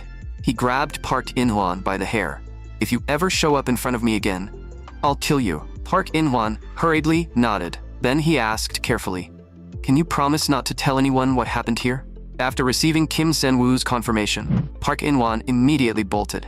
Kim Sun-woo hadn't expected the kid to bolt so quickly, but from here on out, things wouldn't be so easy for him, because starting now, Park In-hwan would receive the full attention of the special task force. And just as Kim Sun-woo predicted, the fleeing Park In-hwan soon appeared in the special task force's field of view. He had been fighting just moments ago, and now he was rushing away in a panic. Naturally, that drew the special task force's suspicion. Before long, Park In-hwan realized that someone was chasing him. And the one chasing him was none other than that old hag who had knocked him out with a single kick before. Park In-hwan nearly exploded inside. Why the hell was this damn woman chasing him? It wasn't like he had done anything completely heinous. Back with Kim Sun-woo, he figured this level of chaos should be enough to split the special task force's attention. Just then, the weapon magic formed in Choi Se-yeon's hand lightly touched his neck. Anyone who had played these kinds of games knew exactly how wild that thrill was. Choi Se-yeon immediately withdrew her magic and apologized, though surprise still lingered in her eyes. "Sorry, but it still feels unreal. You really defeated Park In-hwan, one of the top 5? Kim Sun-woo explained. "I only scared him off with pressure. If he had attacked me with real killing intent, I definitely wouldn't have won. Still, I should apologize. Because of me, you got dragged into this mess. And originally, you were supposed to be paired with Lee So-jun." As soon as he finished speaking, the system displayed a notification. Character Choi Se-yeon's interest level has risen to level 1. Kim Sun-woo froze on the spot. What was going on? He hadn't even done anything, so why had her interest level gone up again? Was this world not a power fantasy novel at all, but some light novel dating sim? Just then, Choi Se-yeon said, "Actually, I didn't think much of you at first. Judging from your performance since school started, you were practically a clown. But the you I saw today is completely different from the person in my impression." Kim Sun-woo grew curious. "Then what kind of person am I in your eyes now?" Choi Se-yeon thought for a moment, then smiled faintly. "I suppose you're a rather interesting person, senior." After saying that, she asked, "So how much longer do you plan to rest?" Hearing that, Kim Sun-woo glanced at the time with a guilty look. "Can't we rest a little longer?" Choi Se-yeon immediately refused. "No, did you forget we're still in the middle of an exam?" But just then, a massive insect-type monster suddenly appeared in front of her. The sudden sight left Choi Se-yeon completely frozen. The next second, a scream loud enough to shake the forest rang out. Kim Sun-woo's expression changed, and he hurriedly gathered magic in his hand. But before he could act, the giant insect's body was sliced apart by a flash of swordlight. Seeing that familiar magic, Kim Sun-woo immediately relaxed. Looks like that man had arrived. Sure enough, in the next moment, Lee So-jun appeared before the two of them. Choi Se-yeon asked curiously, "Senior, why are you here?" Lee So-jun explained, "I was just walking around and checking if anyone needed help." But when he added that there didn't seem to be any particularly dangerous monsters nearby, Choi Se-yeon immediately felt that this was probably the difference between geniuses and ordinary people. A high-level monster in an ordinary person's eyes was nothing more than a small mob to a genius like him. Thinking that, Choi Se-yeon half-jokingly said, "If you ever sign a contract with our family, we would make your talent shine even brighter." Watching this from the side, Kim Sun-woo was delighted.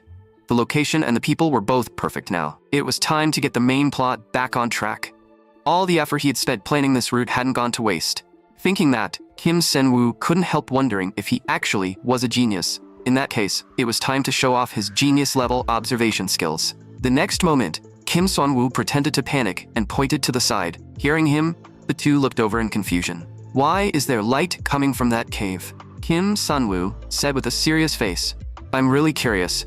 Why don't we go take a look together?" And just like that, the group entered the training dungeon that the special task force had already stopped using. As soon as they stepped inside, Lee So-jun looked ahead and was immediately surprised. Choi Se-yeon explained, "This should be a hidden stage. It's much harder than an ordinary area, but if we clear it, we can obtain rewards of much higher value." Kim Sun-woo hadn't expected Choi Se-yeon to know so much.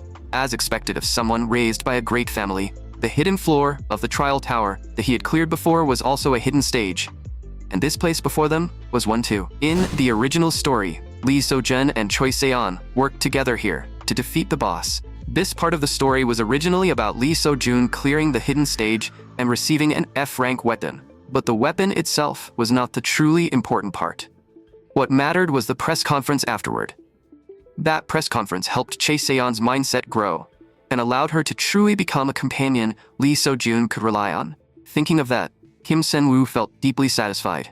He had prepared everything this perfectly, so surely Lee So-jun wouldn't drop dead halfway through again, right? With that thought, Kim Sun-woo looked at the two of them and asked tentatively, "So should we challenge it?" After hearing that, Lee So-jun shook his head. "There are too many variables in a hidden stage. I think we should report this to the special task force first." Kim Sun-woo's heart nearly stopped on the spot. You innocent-looking bastard. Did he still not realize he was the protagonist of this world?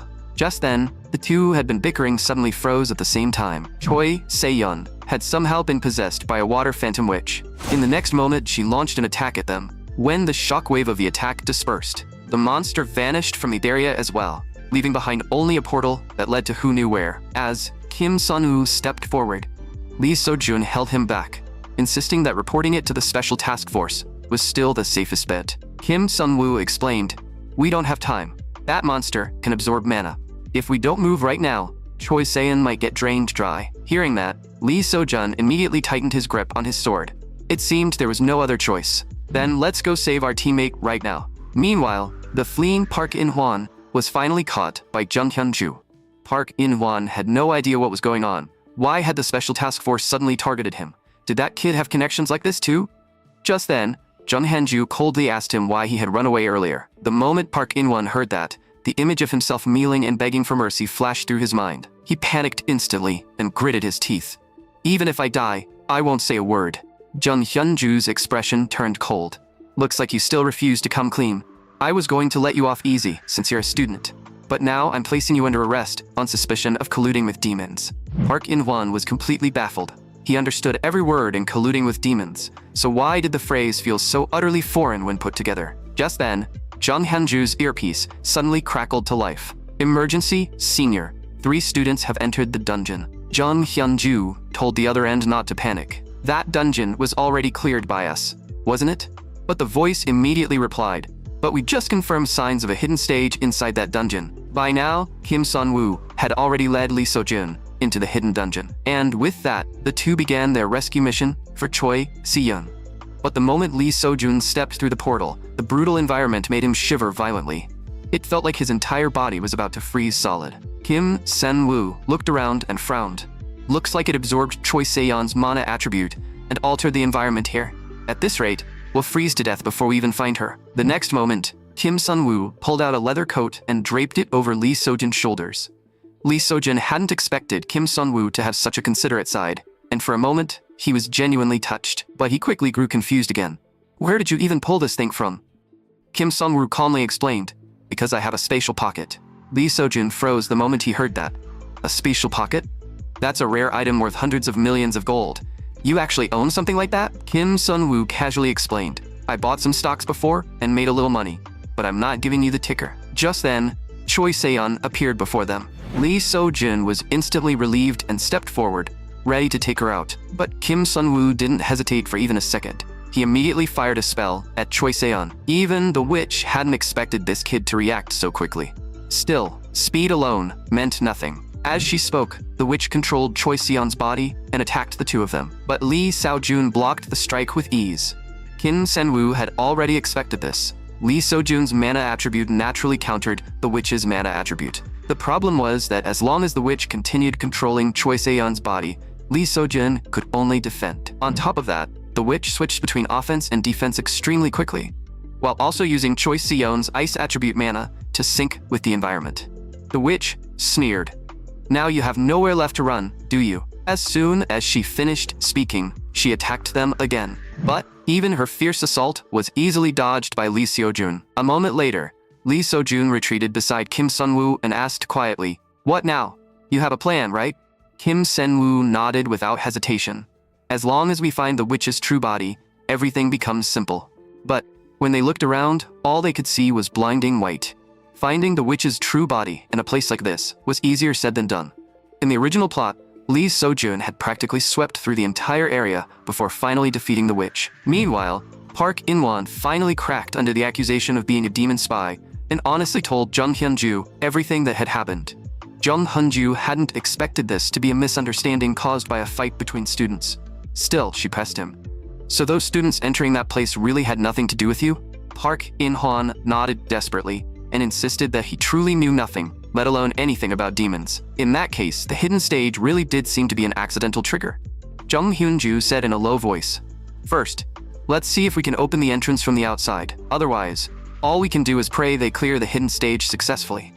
Meanwhile, after learning that a hidden stage had appeared in the trial area, the students had already fallen into complete chaos, and the most shaken among them was Yu Ara. She had never imagined Kim Sun-woo could be this unlucky.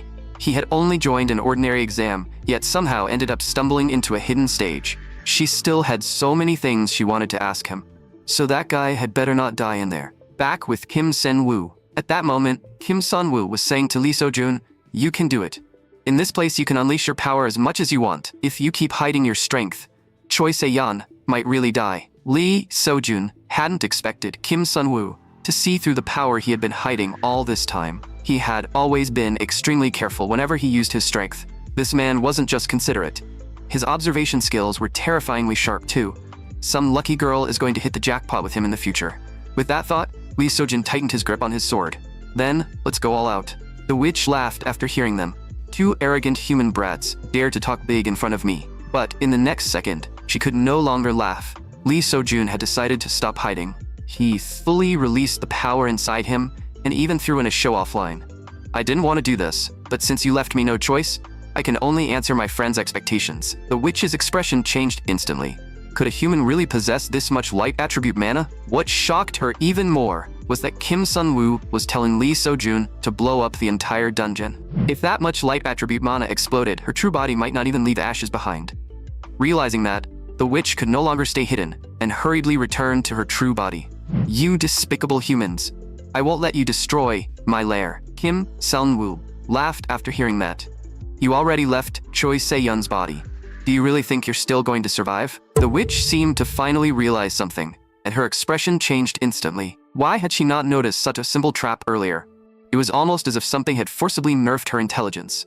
But before she could figure it out, Lee So-jun's sword fell, slicing her into several pieces. After finishing her off, Lee So-jun even struck an incredibly edgy pose. "When you meet the Reaper, tell him I sent you." Meanwhile, the outside world had already fallen into complete chaos. After all this time, the entrance analysis had only reached 2%. Forget people getting through. Even saying a mosquito couldn't fly in would not be an exaggeration. No matter how capable a support mage they brought in, they could not force the entrance open any further. Hearing that, Jung Hyun-ju sighed helplessly.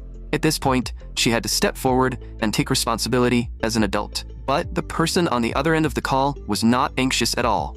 They even told her to wait a little longer, saying that kid would come out on his own. Jung Hyun-ju couldn't understand what that meant. This was a B-rank hidden dungeon. But before she could even finish asking, blinding golden light erupted from the portal, as if it had punched a hole straight through the sky. The students were instantly shocked. Had the boss of the hidden dungeon come out? The most shocked among them was Yu Ara. Such overwhelming light attribute mana. That seemingly innocent Lee So-jun had actually been hiding this much power all along. At that moment, Lee So-jun looked at the sword that had followed him for 5 whole days and sighed helplessly. "I was going to name you after this was over, but you couldn't even withstand 1/10 of my mana." Just then, Kim Sun-woo told him to look ahead. A sword was lying quietly in front of them. Lee So-jun was immediately stunned. He had just destroyed one sword, and another one appeared right away, so he really did have that main character energy after all. At that moment, Kim Sun-woo pushed him forward from behind. "You need a sword anyway. This one is yours. Besides, you contributed the most to defeating the witch. I'll watch Choi Se-yeon. You go pull it out first." Soon, Lee So-jun gripped the sword. In an instant, an enormous power flowed through the blade. Lee So-jun, who had handled countless swords since he was 4 years old, immediately knew this was a genuine A-rank weapon. He hadn't expected Kim Sun-woo to willingly give up such a divine weapon. Lee So-jun thought to himself that Kim Sun-woo really was a warm-hearted man with a broad mind. At the same time, Kim Sun-woo's system displayed a series of rewards and notifications that Lee So-jun's favorability had increased. But Kim Seon-woo could not feel happy at all. Choi Se-yeon had been forcibly controlled by the Phantom Witch, and her mana had been drained continuously. She was now in a state of mana exhaustion. If she did not receive treatment in time, the consequences would be unbearable for any mage. Soon Lee So-jun came over with a pile of loot. "Since you gave me the sword, all these spoils are yours." Then he asked in confusion, "But what are you doing right now?" Kim Sun-woo was feeding an ice spirit heart into Choi Se-yeon's mouth. The next moment, Choi Se-yeon actually opened her eyes. Lee So-jun had not expected Kim Sun-woo to have something this miraculous, and it completely blew his mind. Just then, Choi Se-yeon panicked and clutched her clothes tightly. Lee So-jun couldn't help saying, "Your item really is amazing. In such a short time, she's already this lively." Soon, Choi Se-yeon finally calmed down and asked in confusion, "Where am I? Why am I here?" Kim Sun-woo explained, "We're inside a hidden stage right now. After you were kidnapped by the witch, Lee So-jun came to rescue you right away." Hearing that, Choi Se-yeon was stunned. Clearing a hidden stage at this age? Was Lee So-jun some kind of monster-level genius? Just then, the exit finally opened. Lee So-jun immediately let out a breath of relief. At last, they could leave this freezing hellhole that made him question his entire existence. But just as the two were about to leave, Kim Sun-woo suddenly called out to them, "Before you two go, can you take me with you? I have no strength left at all." Lee So-jun smiled faintly after hearing that. The next moment, he and Choi Se-yeon supported Kim Sun-woo from both sides and headed toward the exit. It seemed this incident had wrapped up perfectly after all. With this, the plot should be back on track. Next, Lee So-jun and Choi Se-yeon would become the focus of this incident, and after the press conference, they would truly build their bond as companions. Lee So-jun would also become the youngest person in history to clear a hidden stage, and the Blue Moon sword he obtained would later be revealed through appraisal. His genius performance would also be published in the International Mage newspaper, earning him worldwide attention. As for Park In-hwan, he managed to clear up the misunderstanding of being mistaken for a demon insider. However, the special task force also uncovered the fact that he had bullied other students with his group in the past, so he still received disciplinary punishment. From today onward, that bastard would no longer get in Kim Sun-woo's way. Although there had been some twists along the way, the final result was smooth enough, and the plot had mostly followed the original direction. On top of that, the special class activity had to remain confidential, so Choi Se-yeon should use this opportunity to truly become a reliable companion at Lee Seo-jun's side. Kim Sun-woo still didn't understand why Yoon Ha-um had suddenly started caring so much about him, but he already knew what he needed to do next. Just then, Choi Se-yeon appeared in front of Kim Sun-woo without him noticing. Kim Sun-woo was wondering why she had come to see him, when Choi Se-yeon explained that she had heard an interesting story from Senior Seo-jun and wanted to thank him. Kim Sun-woo's heart sank. That innocent-looking bastard had sold him out again? What exactly had Lee Seo-jun told her? Choi Se-yeon said lightly, "Nothing much, just how you suggested rescuing me first, and how hard you fought for my sake." That sudden light novel, rom-com vibe set every alarm in Kim Sun-woo's head ringing. He quickly said, "Lee Seo-jun is the one who saved you. So the person you should really thank is Lee Seo-jun. He was the one who defeated the witch, right?" Seeing Kim Sun-woo panic while trying to explain himself, Choi Se-yeon instead revealed a playful smile. Then the image from when she first opened her eyes after fainting flashed through her mind. In the next second, her cheeks turned slightly red. Why had she never noticed before that this senior was actually kind of charming? Thinking that, Choi Se-yeon immediately panicked and hurriedly said, "Then I'll see you next time in the special class." After saying that, she left without looking back. Kim Sun-woo was left reaching out, still trying to explain, but before he could figure out what had just happened to Choi Se-yeon, the system displayed a notification that her favorability had increased. Kim Sun-woo was speechless. Was this damn system really some kind of dating sim system? Why was the plot developing like this? To avoid affecting the original story, Kim Sun-woo randomly found an older female student and confessed to her. Unfortunately, the confession failed on the spot, and she even looked at him with obvious disgust. Kim Sun-woo became confused. Had he falsely accused the system after all? Was it actually a proper system, not a dating sim system? Just then, Jang Yi spoke. "Sorry, Junior. You seem like a good person, but you're not my type. Let's just stay ordinary senior and junior from now on." After saying that, Jang Yi left without looking back. At that moment, the system suddenly displayed a notification. "You have gained Shin Young-jun's sympathy. You have received 500 reward points." Kim Sun-woo hadn't expected a failed confession to bring an unexpected bonus. But what was with that expression on Shin Young-jun's face? Shin Young-jun quickly said, "I didn't mean to eavesdrop. I was just heading to the training field. Stay strong, student Kim Sun-woo." Still, your confession had meaning. Even though you got friend-zoned, I think she probably turned you down because she didn't want to draw attention. Kim Sun-woo couldn't listen to that awkward comfort anymore, so he directly asked, "Have you finished your assignments?" Hearing that, Shin Young-jun sighed helplessly. "If it were physical labor, I could probably handle it no matter how hard it was.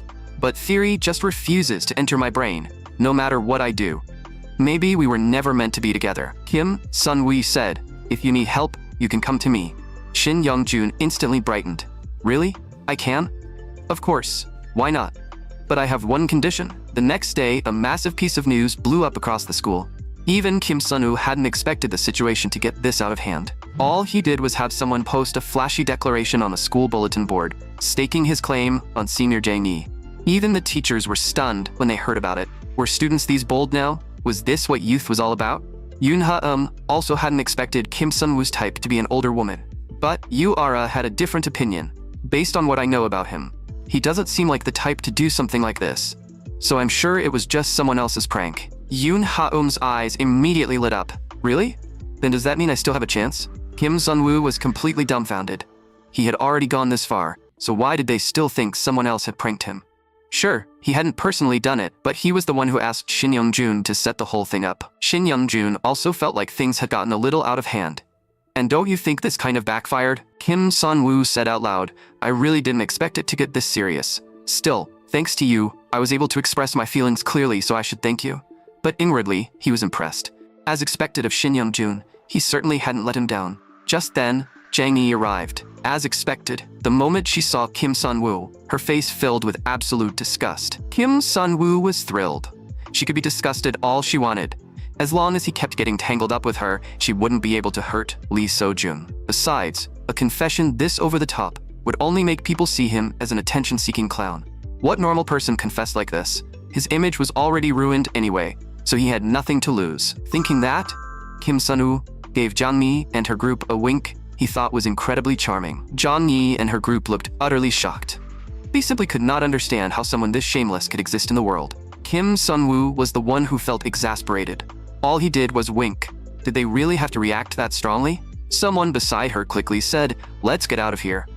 This guy looks like the type who would drop his pants in the middle of the street. Jang Yi also hadn't expected things to become this troublesome.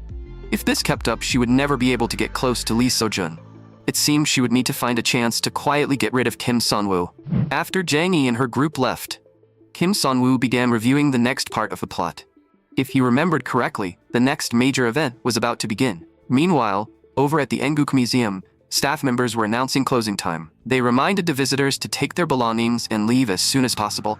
After all the visitors had left, the administrator walked over to the soul vessel again. As long as there was nothing wrong with the soul vessel, nothing else mattered. With that thought, he wrote "no abnormalities" in the record. Just then, a woman silently appeared behind him. The administrator turned around in confusion. "Do you not know the museum is closed? The exit is on the other side." But the woman ignored him completely, her eyes fixed on the soul vessel. "It's still so beautiful." The administrator explained, "It is beautiful, yes, but it is also extremely dangerous. That is why the Mage Association must keep it under strict supervision, to prevent the sacred relic from falling into the hands of pathetic terrorists." The woman said coldly, "Is that really it? Or does the Mage Association simply want to monopolize it?" The administrator immediately grew angry and shouted for security to drag her out. But in the next moment, the guards had already collapsed right in front of them. At the same time, a man appeared and said in disappointment, "Everything's handled. They were too weak. Is there really no stronger opponent here?" The administrator's expression changed instantly. Those defeated guards were all at least A-rank mages, yet they had been taken down silently, and the security system had not triggered a single alarm. Just then, a woman in red also appeared. With a casual strike, she destroyed the display case containing the soul vessel. The administrator was terrified, on the spot. That display case was something even S-rank mages could not easily break. He could not understand what these people were trying to do. The woman in red said coldly, "We originally came only to reclaim the sacred relic that belonged to us, but you dared to call us pathetic terrorists. Now pay the price for insulting our god." Before long, news of the terrorist attack on the N Country Museum spread across every major outlet. Although almost all records from the scene had been destroyed, the Mage Association suspected that the operation had been planned by Executive Burt. When Yu Ara saw the news, her expression immediately changed. Yoon Ha-eum thought she had been frightened by the attack. Yu Ara quickly said she was fine. "I'm going out for some air." Seeing that, Kim Sun-woo immediately understood what was happening. Looks like the next plot node was about to begin. Yu Ara's first clash with the main villain organization was not far away. Meanwhile, Bert, the mastermind behind everything, was admiring his own work inside Joe Group. He even studied the photo and commented seriously, "This shot isn't bad. The parts that should look big, and the details that should be sharp are sharp." Joe In-jin explained, "The timing was too tight. You moved before we had fully cracked the security system." Natasha felt it wasn't entirely Bert's fault. After all, who told that museum director to call them a bunch of pathetic terrorists? Joe In-jin said calmly, "To be fair, we are looking pretty pathetic right now. If this were the old days, flattening the entire area around the museum wouldn't even count as a big deal." Ba-hong sighed from the side. Times have changed. This operation was indeed too reckless, and now the Special Task Force and Dawnblade are both hunting us non-stop. Just then, Bert suggested, "Why don't we lay low somewhere quiet for a few days? How about Korea? The place with all those powerful people? I've wanted to visit the Korean Magic Arena for a long time." Joe In-jin also had no objection. "But what if we run into Kim Jung-chul?" Bert waved at us. "No need to worry. There's an old Chinese saying, the most dangerous place is the safest place. No one will expect us to go there. Besides, I want to meet him as soon as possible. You all know what that child means to us, don't you?" Natasha didn't understand. "We already sent someone to keep a close eye on him. So why has he still been dragged into so many incidents?" Bert didn't explain further and simply said, "Then it's decided. Contact Big Sun-chung. Tell him we'll be arriving soon." Back with Kim Sun-woo, he genuinely could not figure out why Seon insisted on making him come out in person. Couldn't she just have someone deliver the items to him? After all, his fake identity had already caught Yoon Ha-eun's interest. Seon said, "It's been a while since we met, so I wanted to see you too. Here are the items you requested: divine medicine potions and high durability combat boots." The moment Kim Sun-woo opened the box, he froze. These boots were actually dual attribute items, and dual attribute items were not just a few times more expensive than single attribute ones. The price gap was on a completely different level. Seon only said lightly, "These are nothing. My philosophy is that a gift should ensure the receiver is never disappointed." After saying that, she called for the waiter to serve the food. The moment the dishes arrived, Kim Sun-woo was completely blown away. No wonder this was the restaurant where Lee So-jun, in the original story, almost fainted from happiness after one bite. Even the presentation alone was top tier. Now it was time for him to personally find out whether the taste was really that exaggerated. The next moment, delicate mushroom sauce melted across his tongue. Rich aroma burst out with the juices, while the premium Korean beef roast wrapped inside reacted perfectly with the red wine sauce. That unmatched flavor exploded in his mouth almost instantly. Not even his mom could make something this good.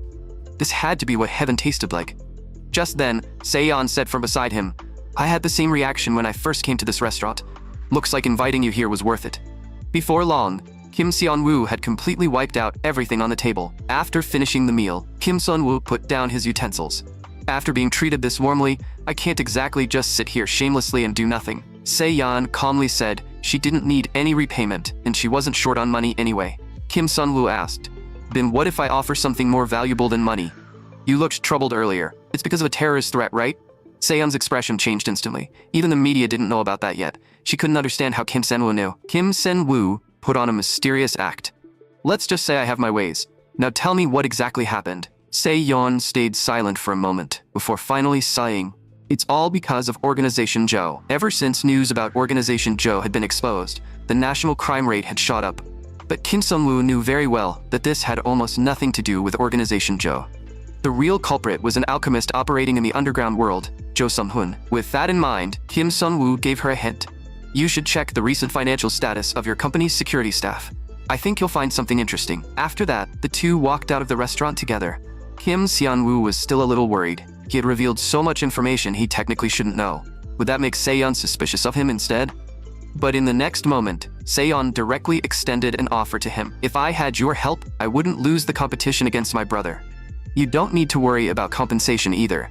What I can offer you will be beyond anything you imagine." Kim Sun-woo quickly said, "I won't jump ship just because the benefits are good, but I'll continue helping you." Seon didn't seem surprised. "I didn't expect you to agree right away. Let's schedule another meal next time. By then, I'll bring even better conditions and make you a proper offer." To be fair, Seon's proposal was extremely tempting. But if he accepted, he would only drift farther away from Lee So-jun. So no matter how many times she asked, Kim Sun-woo could not agree. The next day soon arrived. The teacher announced from the podium that next week there would be a theory research assignment done in pairs. The students immediately exploded after hearing that. With such short notice, where are we supposed to find partners? Are partners going to fall from the sky? "Teacher, please extend the deadline." Unfortunately, the teacher rejected the request on the spot. Kim Sun-woo wasn't worried at all. When it came to theory, calling himself unbeatable wasn't even an exaggeration. All he needed now was to find any suitable partner. Just then, Yu-ara walked up to Kim Sun-woo. In a tone that allowed no refusal, she said, "You, pair up with me." The surrounding students immediately started teasing them. But Yu-ara only swept them with a cold glance. You could hear a pin drop in the classroom instantly. Then she looked back at Kim Sun-woo. "So, do you have any problem pairing with me?" Kim Sun-woo quickly shook his head. "No problem at all. Even if he did, he wouldn't dare say it. If he said anything now, he would definitely die, right?" Yu-ara nodded in satisfaction. "Good. After school, I'll wait for you at the training field." Kim Sun-woo figured this was fine too. He needed a partner anyway. But when he actually arrived at the training field, he froze on the spot. Why was he suddenly being kabedoned by Yu-ara? Could someone please explain what kind of development this was? So this system really was a dating sim system, after all, wasn't it? Yu-ara stared at him and said quietly, "I already know your true identity. Are you still going to keep pretending?" Kim Sun-woo froze on the spot. His true identity? Wait, which true identity was she talking about? Yu-ara said coldly, "The first time you pried into my personal affairs, I thought something was strange. There's no way you could know those things unless you had deliberately investigated me. So you really are a victim who got caught up in Organization Joe's terrorist attack, aren't you? Just like me." Kim Sun-woo's mind went blank. Organization Joe's terrorist attack? Wasn't that the incident from 13 years ago? When that organization hunted prominent mage families and minority clans, he remembered that in the original novel, they operated based on the power of mysteries, and Urara's family was one of the 5 great mage families. Back then, countless family treasures had been plundered by them. That was also why Urara had decided to become stronger, all for the sake of taking revenge on Organization Joe. For 13 years, she had pushed herself desperately, trying to become powerful enough to kill them with her own hands. But Kim Sun-woo hadn't expected her to mistake him for one of Organization Joe's victims too. So he tested the waters and asked, "What made you think that?" Urara said, "I already felt that way during the midterm exam, and yesterday's incident confirmed it for me. You heard such shocking news, yet you stayed unnaturally calm, as if you had been waiting for them to show up all along. I understand that feeling. At first, you feel shocked, but at the same time, you feel relieved, because at long last, you finally have a chance to take revenge on those bastards." Seeing Urara's almost obsessive expression, alarms started blaring in Kim Sun-woo's head. He quickly tried to stop her. "Don't do anything stupid. They're basically an organization made up of S-rank mages. With our current level, charging at them would be suicide." Urara cut him off coldly. "Don't use the word our.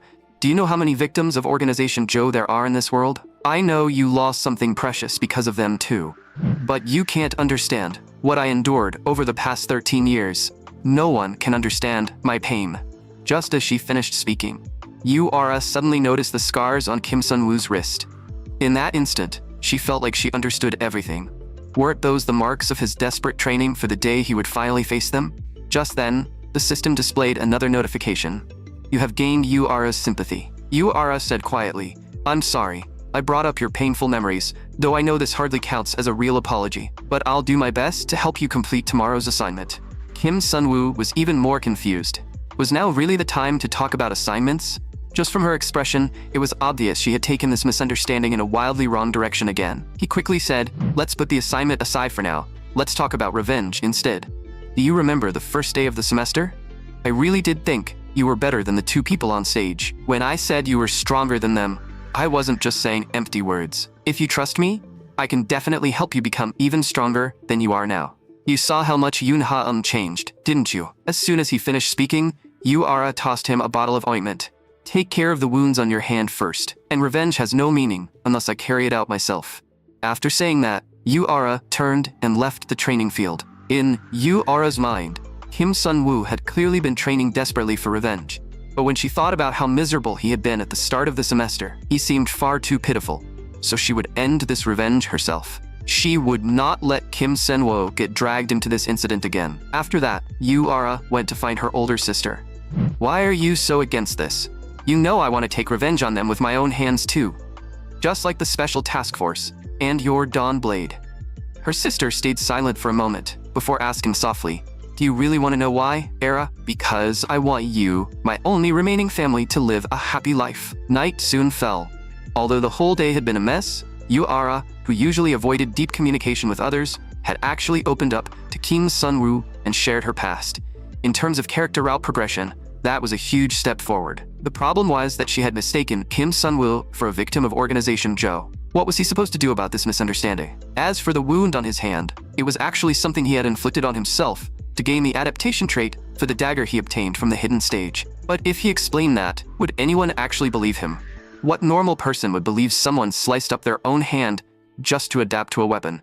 Thinking that, Kim Sun-woo sighed helplessly. Then he refined his mana while thinking through the next development in the plot. Organization Joe was an unavoidable enemy, not only to help Urara get revenge, but also to help Lee So-jin continue growing. And if Kim Sun-woo wanted to put on a good enough performance during this incident, he first needed to strengthen his foundation. A few days passed in the blink of an eye, and today the school officially began its mercenary experience activity.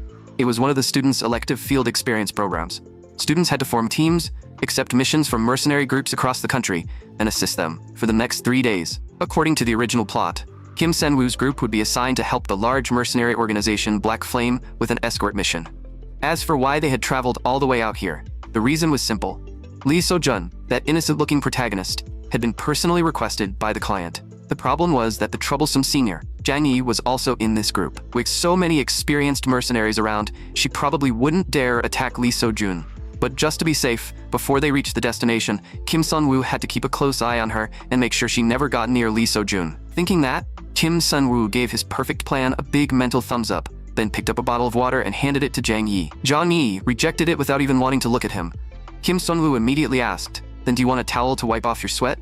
Jang Yi said coldly, "You should give it to the juniors behind us." In her heart, she was already beyond annoyed. How could this man be this irritating? She would have to find a chance to deal with him sooner or later. Lee Sojun, who saw the whole thing from the group, couldn't help smiling.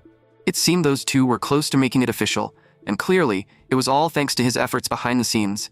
Yu-ara only thought he was unbelievably shameless. Just then, Jung Ho-jun, the captain of Black Flame Mercenary Group's 6th squad, and also a mage, stopped the group from messing around. "We've arrived at the mission site." A magnificent manor appeared before them. Jung Ho-jun said, "This is where we'll be working. I'm guessing even famous geniuses like you haven't seen a place like this before." Lee Sojun nodded honestly. "I really haven't." Then, Jung Ho-jun began explaining the mission. Although this mission is only Earth grade in difficulty, several items from this mansion's collection have recently been stolen. So starting today, for the next 3 days, you will assist our Black Flame Mercenary Group. Your job is to guard this mansion. But before he could even finish, Jung Ho-jun realized that these students were no longer listening. Their attention had already drifted to the artworks hanging on the walls. Yu-ara asked Kim Sun-woo curiously, "Why do you know about these things too?" Kim Sun-woo casually replied, "I just like studying." Just then, a woman came down from upstairs. "I didn't expect someone to appreciate my work this much. You may call me Charlotte.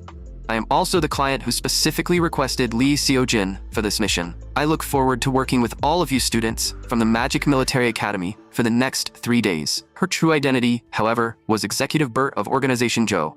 At the same time, the other members of Organization Joe were questioning Baek Junun, the person assigned to monitor Lee Seo-jun. Baek Junun immediately cried injustice. "My eyes have been locked on Lee Seo-jun the entire time. I didn't even dare blink. I used hundreds of bottles of eye drops for this." Speaking of eye drops, I recommend Chinsimi brand eye drops. I also investigated his grades, relationships, and health condition in my spare time. I guarantee that none of my regular reports missed anything. So, I don't understand why he keeps getting dragged into so many incidents either. For a moment, no one could really argue with that.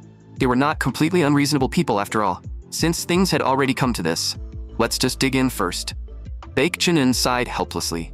"You really will put anything in your mouth." Still, if Lee Seo-jin truly encountered danger, he would step in. Everyone trusted him on that point. The scarred man nearby suddenly spoke up. "I have a question. Why do we have to go through all this trouble just to meet them? And why do we have to dress up as petty thieves? This doesn't look cool at all." Someone else thought that playing a little cosplay once in a while was kind of fun. Besides, this is a necessary measure to avoid drawing the attention of other hunters. Bert also ordered us to hold back and avoid hurting innocent people. So we have to move quietly. The scarred man immediately lost even more confidence. "That sounds way too hard. I have no confidence at all, especially when it comes to holding back against others." Back with Bert. At this moment, Bert had already prepared a lavish meal to entertain Kim Sun-woo's group.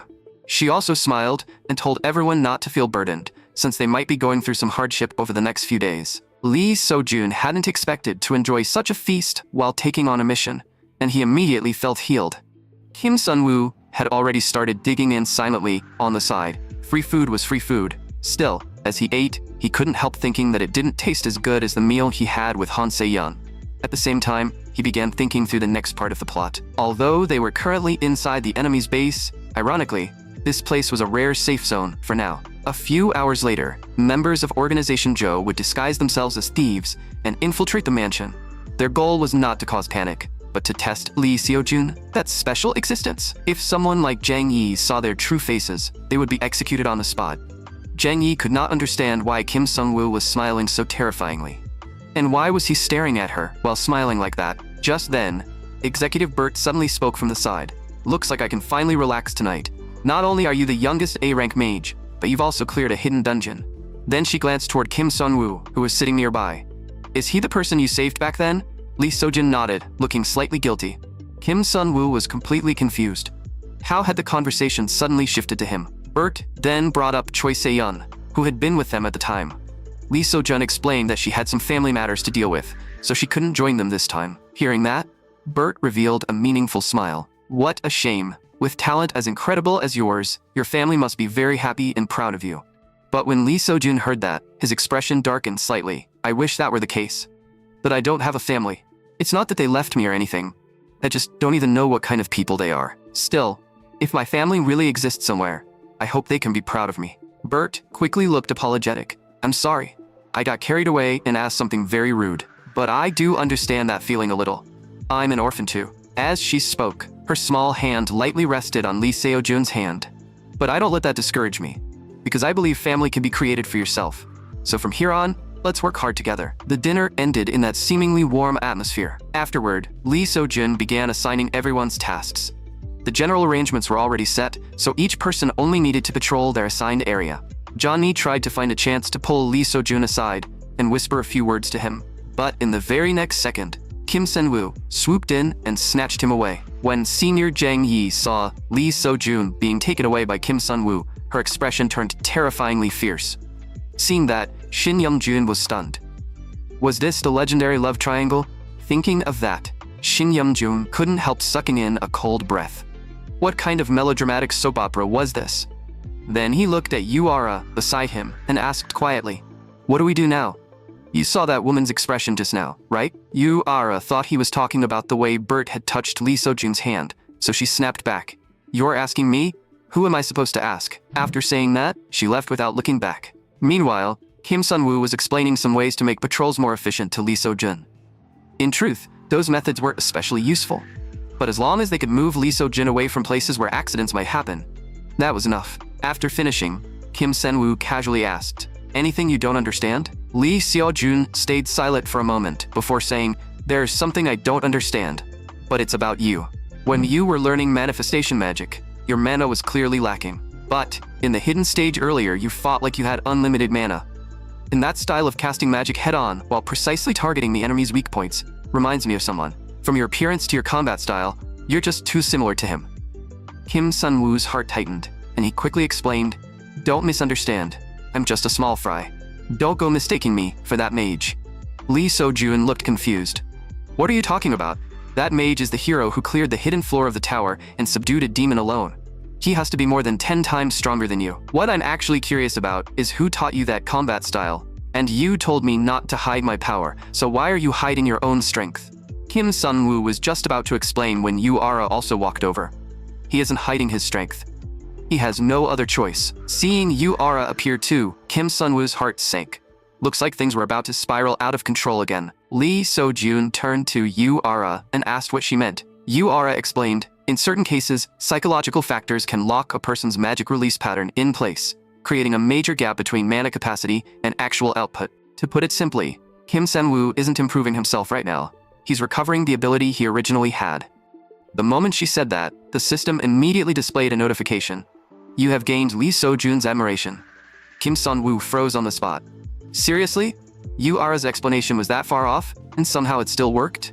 Lee Seo-jun also hadn't expected Kim Sun-woo to be a hidden brain type character. But then he quickly asked, "Then what was the potion you took inside the hidden stage?" Kim Sen-woo's brain spun at full speed as he desperately tried to figure out how to bluff his way through this. After a long moment, he let out a heavy sigh. "So you finally noticed. The truth is, I've been hiding this from everyone because I didn't want people to pity me."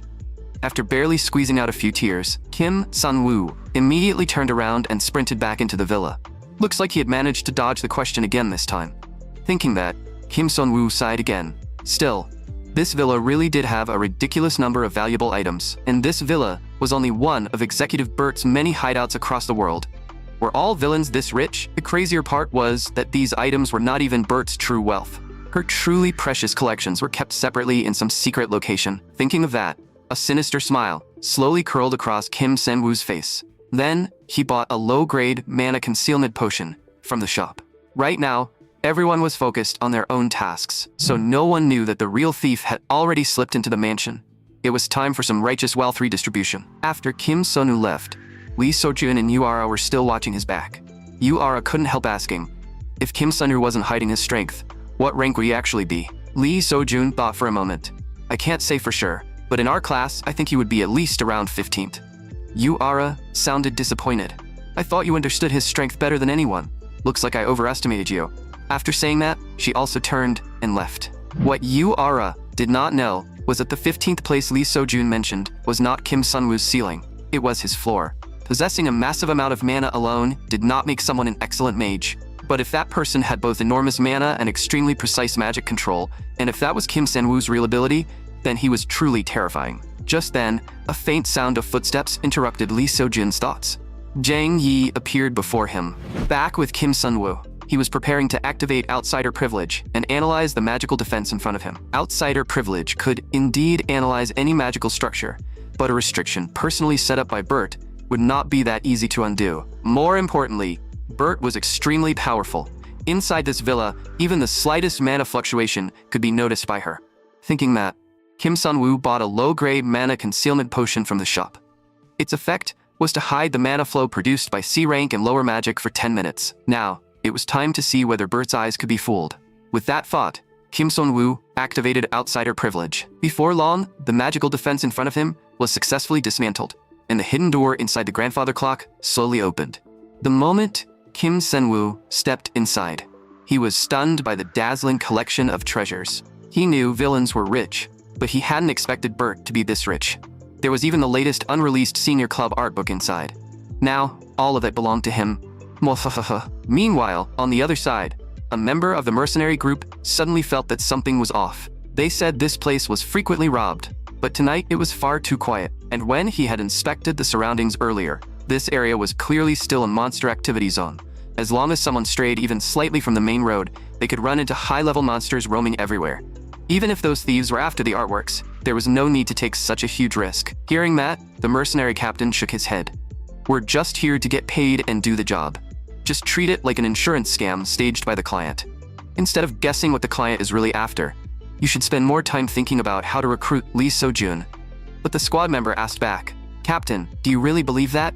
Before the mercenary captain could answer, their bodies were instantly twisted into two grotesque lumps by the man. Right after that, Jang Yi appeared as well. The man looked at her and said, Thanks to you, I found this place without any trouble. Jang Yi shook her head. I only did what I should. I just ask that you give me a chance to personally end Lee So-jun's life. The man calmly shook his head. Until we confirm whether he is the prophesied child, no one is allowed to touch him. Just then, Lee So-jun arrived and shouted, Jang Yi, get out of the way. In the next instant, a flash of sword light slashed toward the man, only for him to block it with ease. Lee So-jun immediately rushed to Jang Yi's side, grabbed her, and turned to run. Running away was not Lee So-jun's style, but this so-called thief was far too strong. Worse still, this thief was a demon. Just facing that overwhelming demonic energy made Lee So-jun short of breath, feeling like his body was about to burst under the pressure. Even before a real fight began, every pore in his body was already telling him the truth. This thief was a genuine S-rank demon. If Lee So-jun fought him head-on right now, it would be absolute suicide. Watching Lee So-jun retreat, the man actually looked impressed. That kid has good judgment. He did not chase after him. Instead, several more demons appeared behind him. The man asked calmly, Did you deal with everyone? One demon nodded. The mercenaries standing guard around the mansion have all been sent to meet their maker. The man nodded in satisfaction. Good. Next, kill every student inside the mansion except Lee So-jun. As soon as he gave the order, the demons rushed into the mansion. Since this was the king's command, they would not allow a single variable to remain. Meanwhile, Yu-ara could hardly believe what Lee So-jun had told them. She thought this was just a simple guard mission, but the so-called thief had turned out to be an S-rank demon. Lee So-jun said grimly, I think the Black Flame mercenary group has probably been wiped out. You saw it too, right, Senior Jang Yi? Jang Yi nodded with a pale face. If it weren't for So-jun, I would have been in danger too. Yu-ara could only feel speechless. Anyone else would have saved her too, right? Poor Sun-woo really did get himself caught in a messy love triangle. But now was not the time to make snarky comments. They needed outside help fast.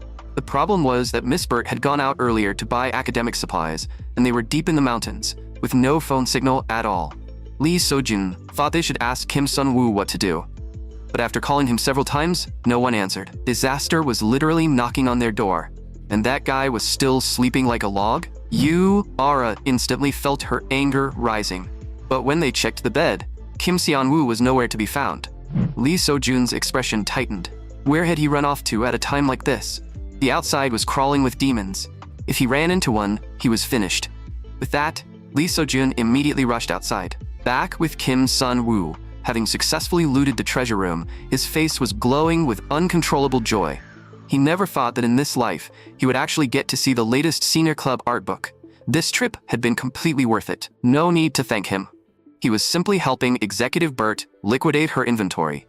As a guard, that was basically his duty. Now, all he had to do was return before anyone noticed. In the original story, this incident was not solved by Lee Seo-jun himself. It ended through the intervention of a third party. With things this chaotic right now, no one should be paying attention to him. Thinking that, Kim Sun-woo stepped out of the grandfather clock. But in the next second, Kim Sun-woo froze on the spot. A demon was standing right in front of him. The demon grinned. "Looks like my luck is pretty good. I just got in and already found one. Mwahaha." As soon as he finished speaking, the demon attacked Kim Sun-woo. Kim Sun-woo dodged the attack, but his mind was full of confusion. Why was a demon here? He immediately summoned his spatial pocket and pulled out a scroll. The next moment, Kim Sun-woo activated the scroll and summoned a beast. The instant the hell serpent manifested, it coiled tightly around the demon. Kim Sun-woo thought this should be enough to deal with him. What he didn't know was that the demon was actually thrilled inside.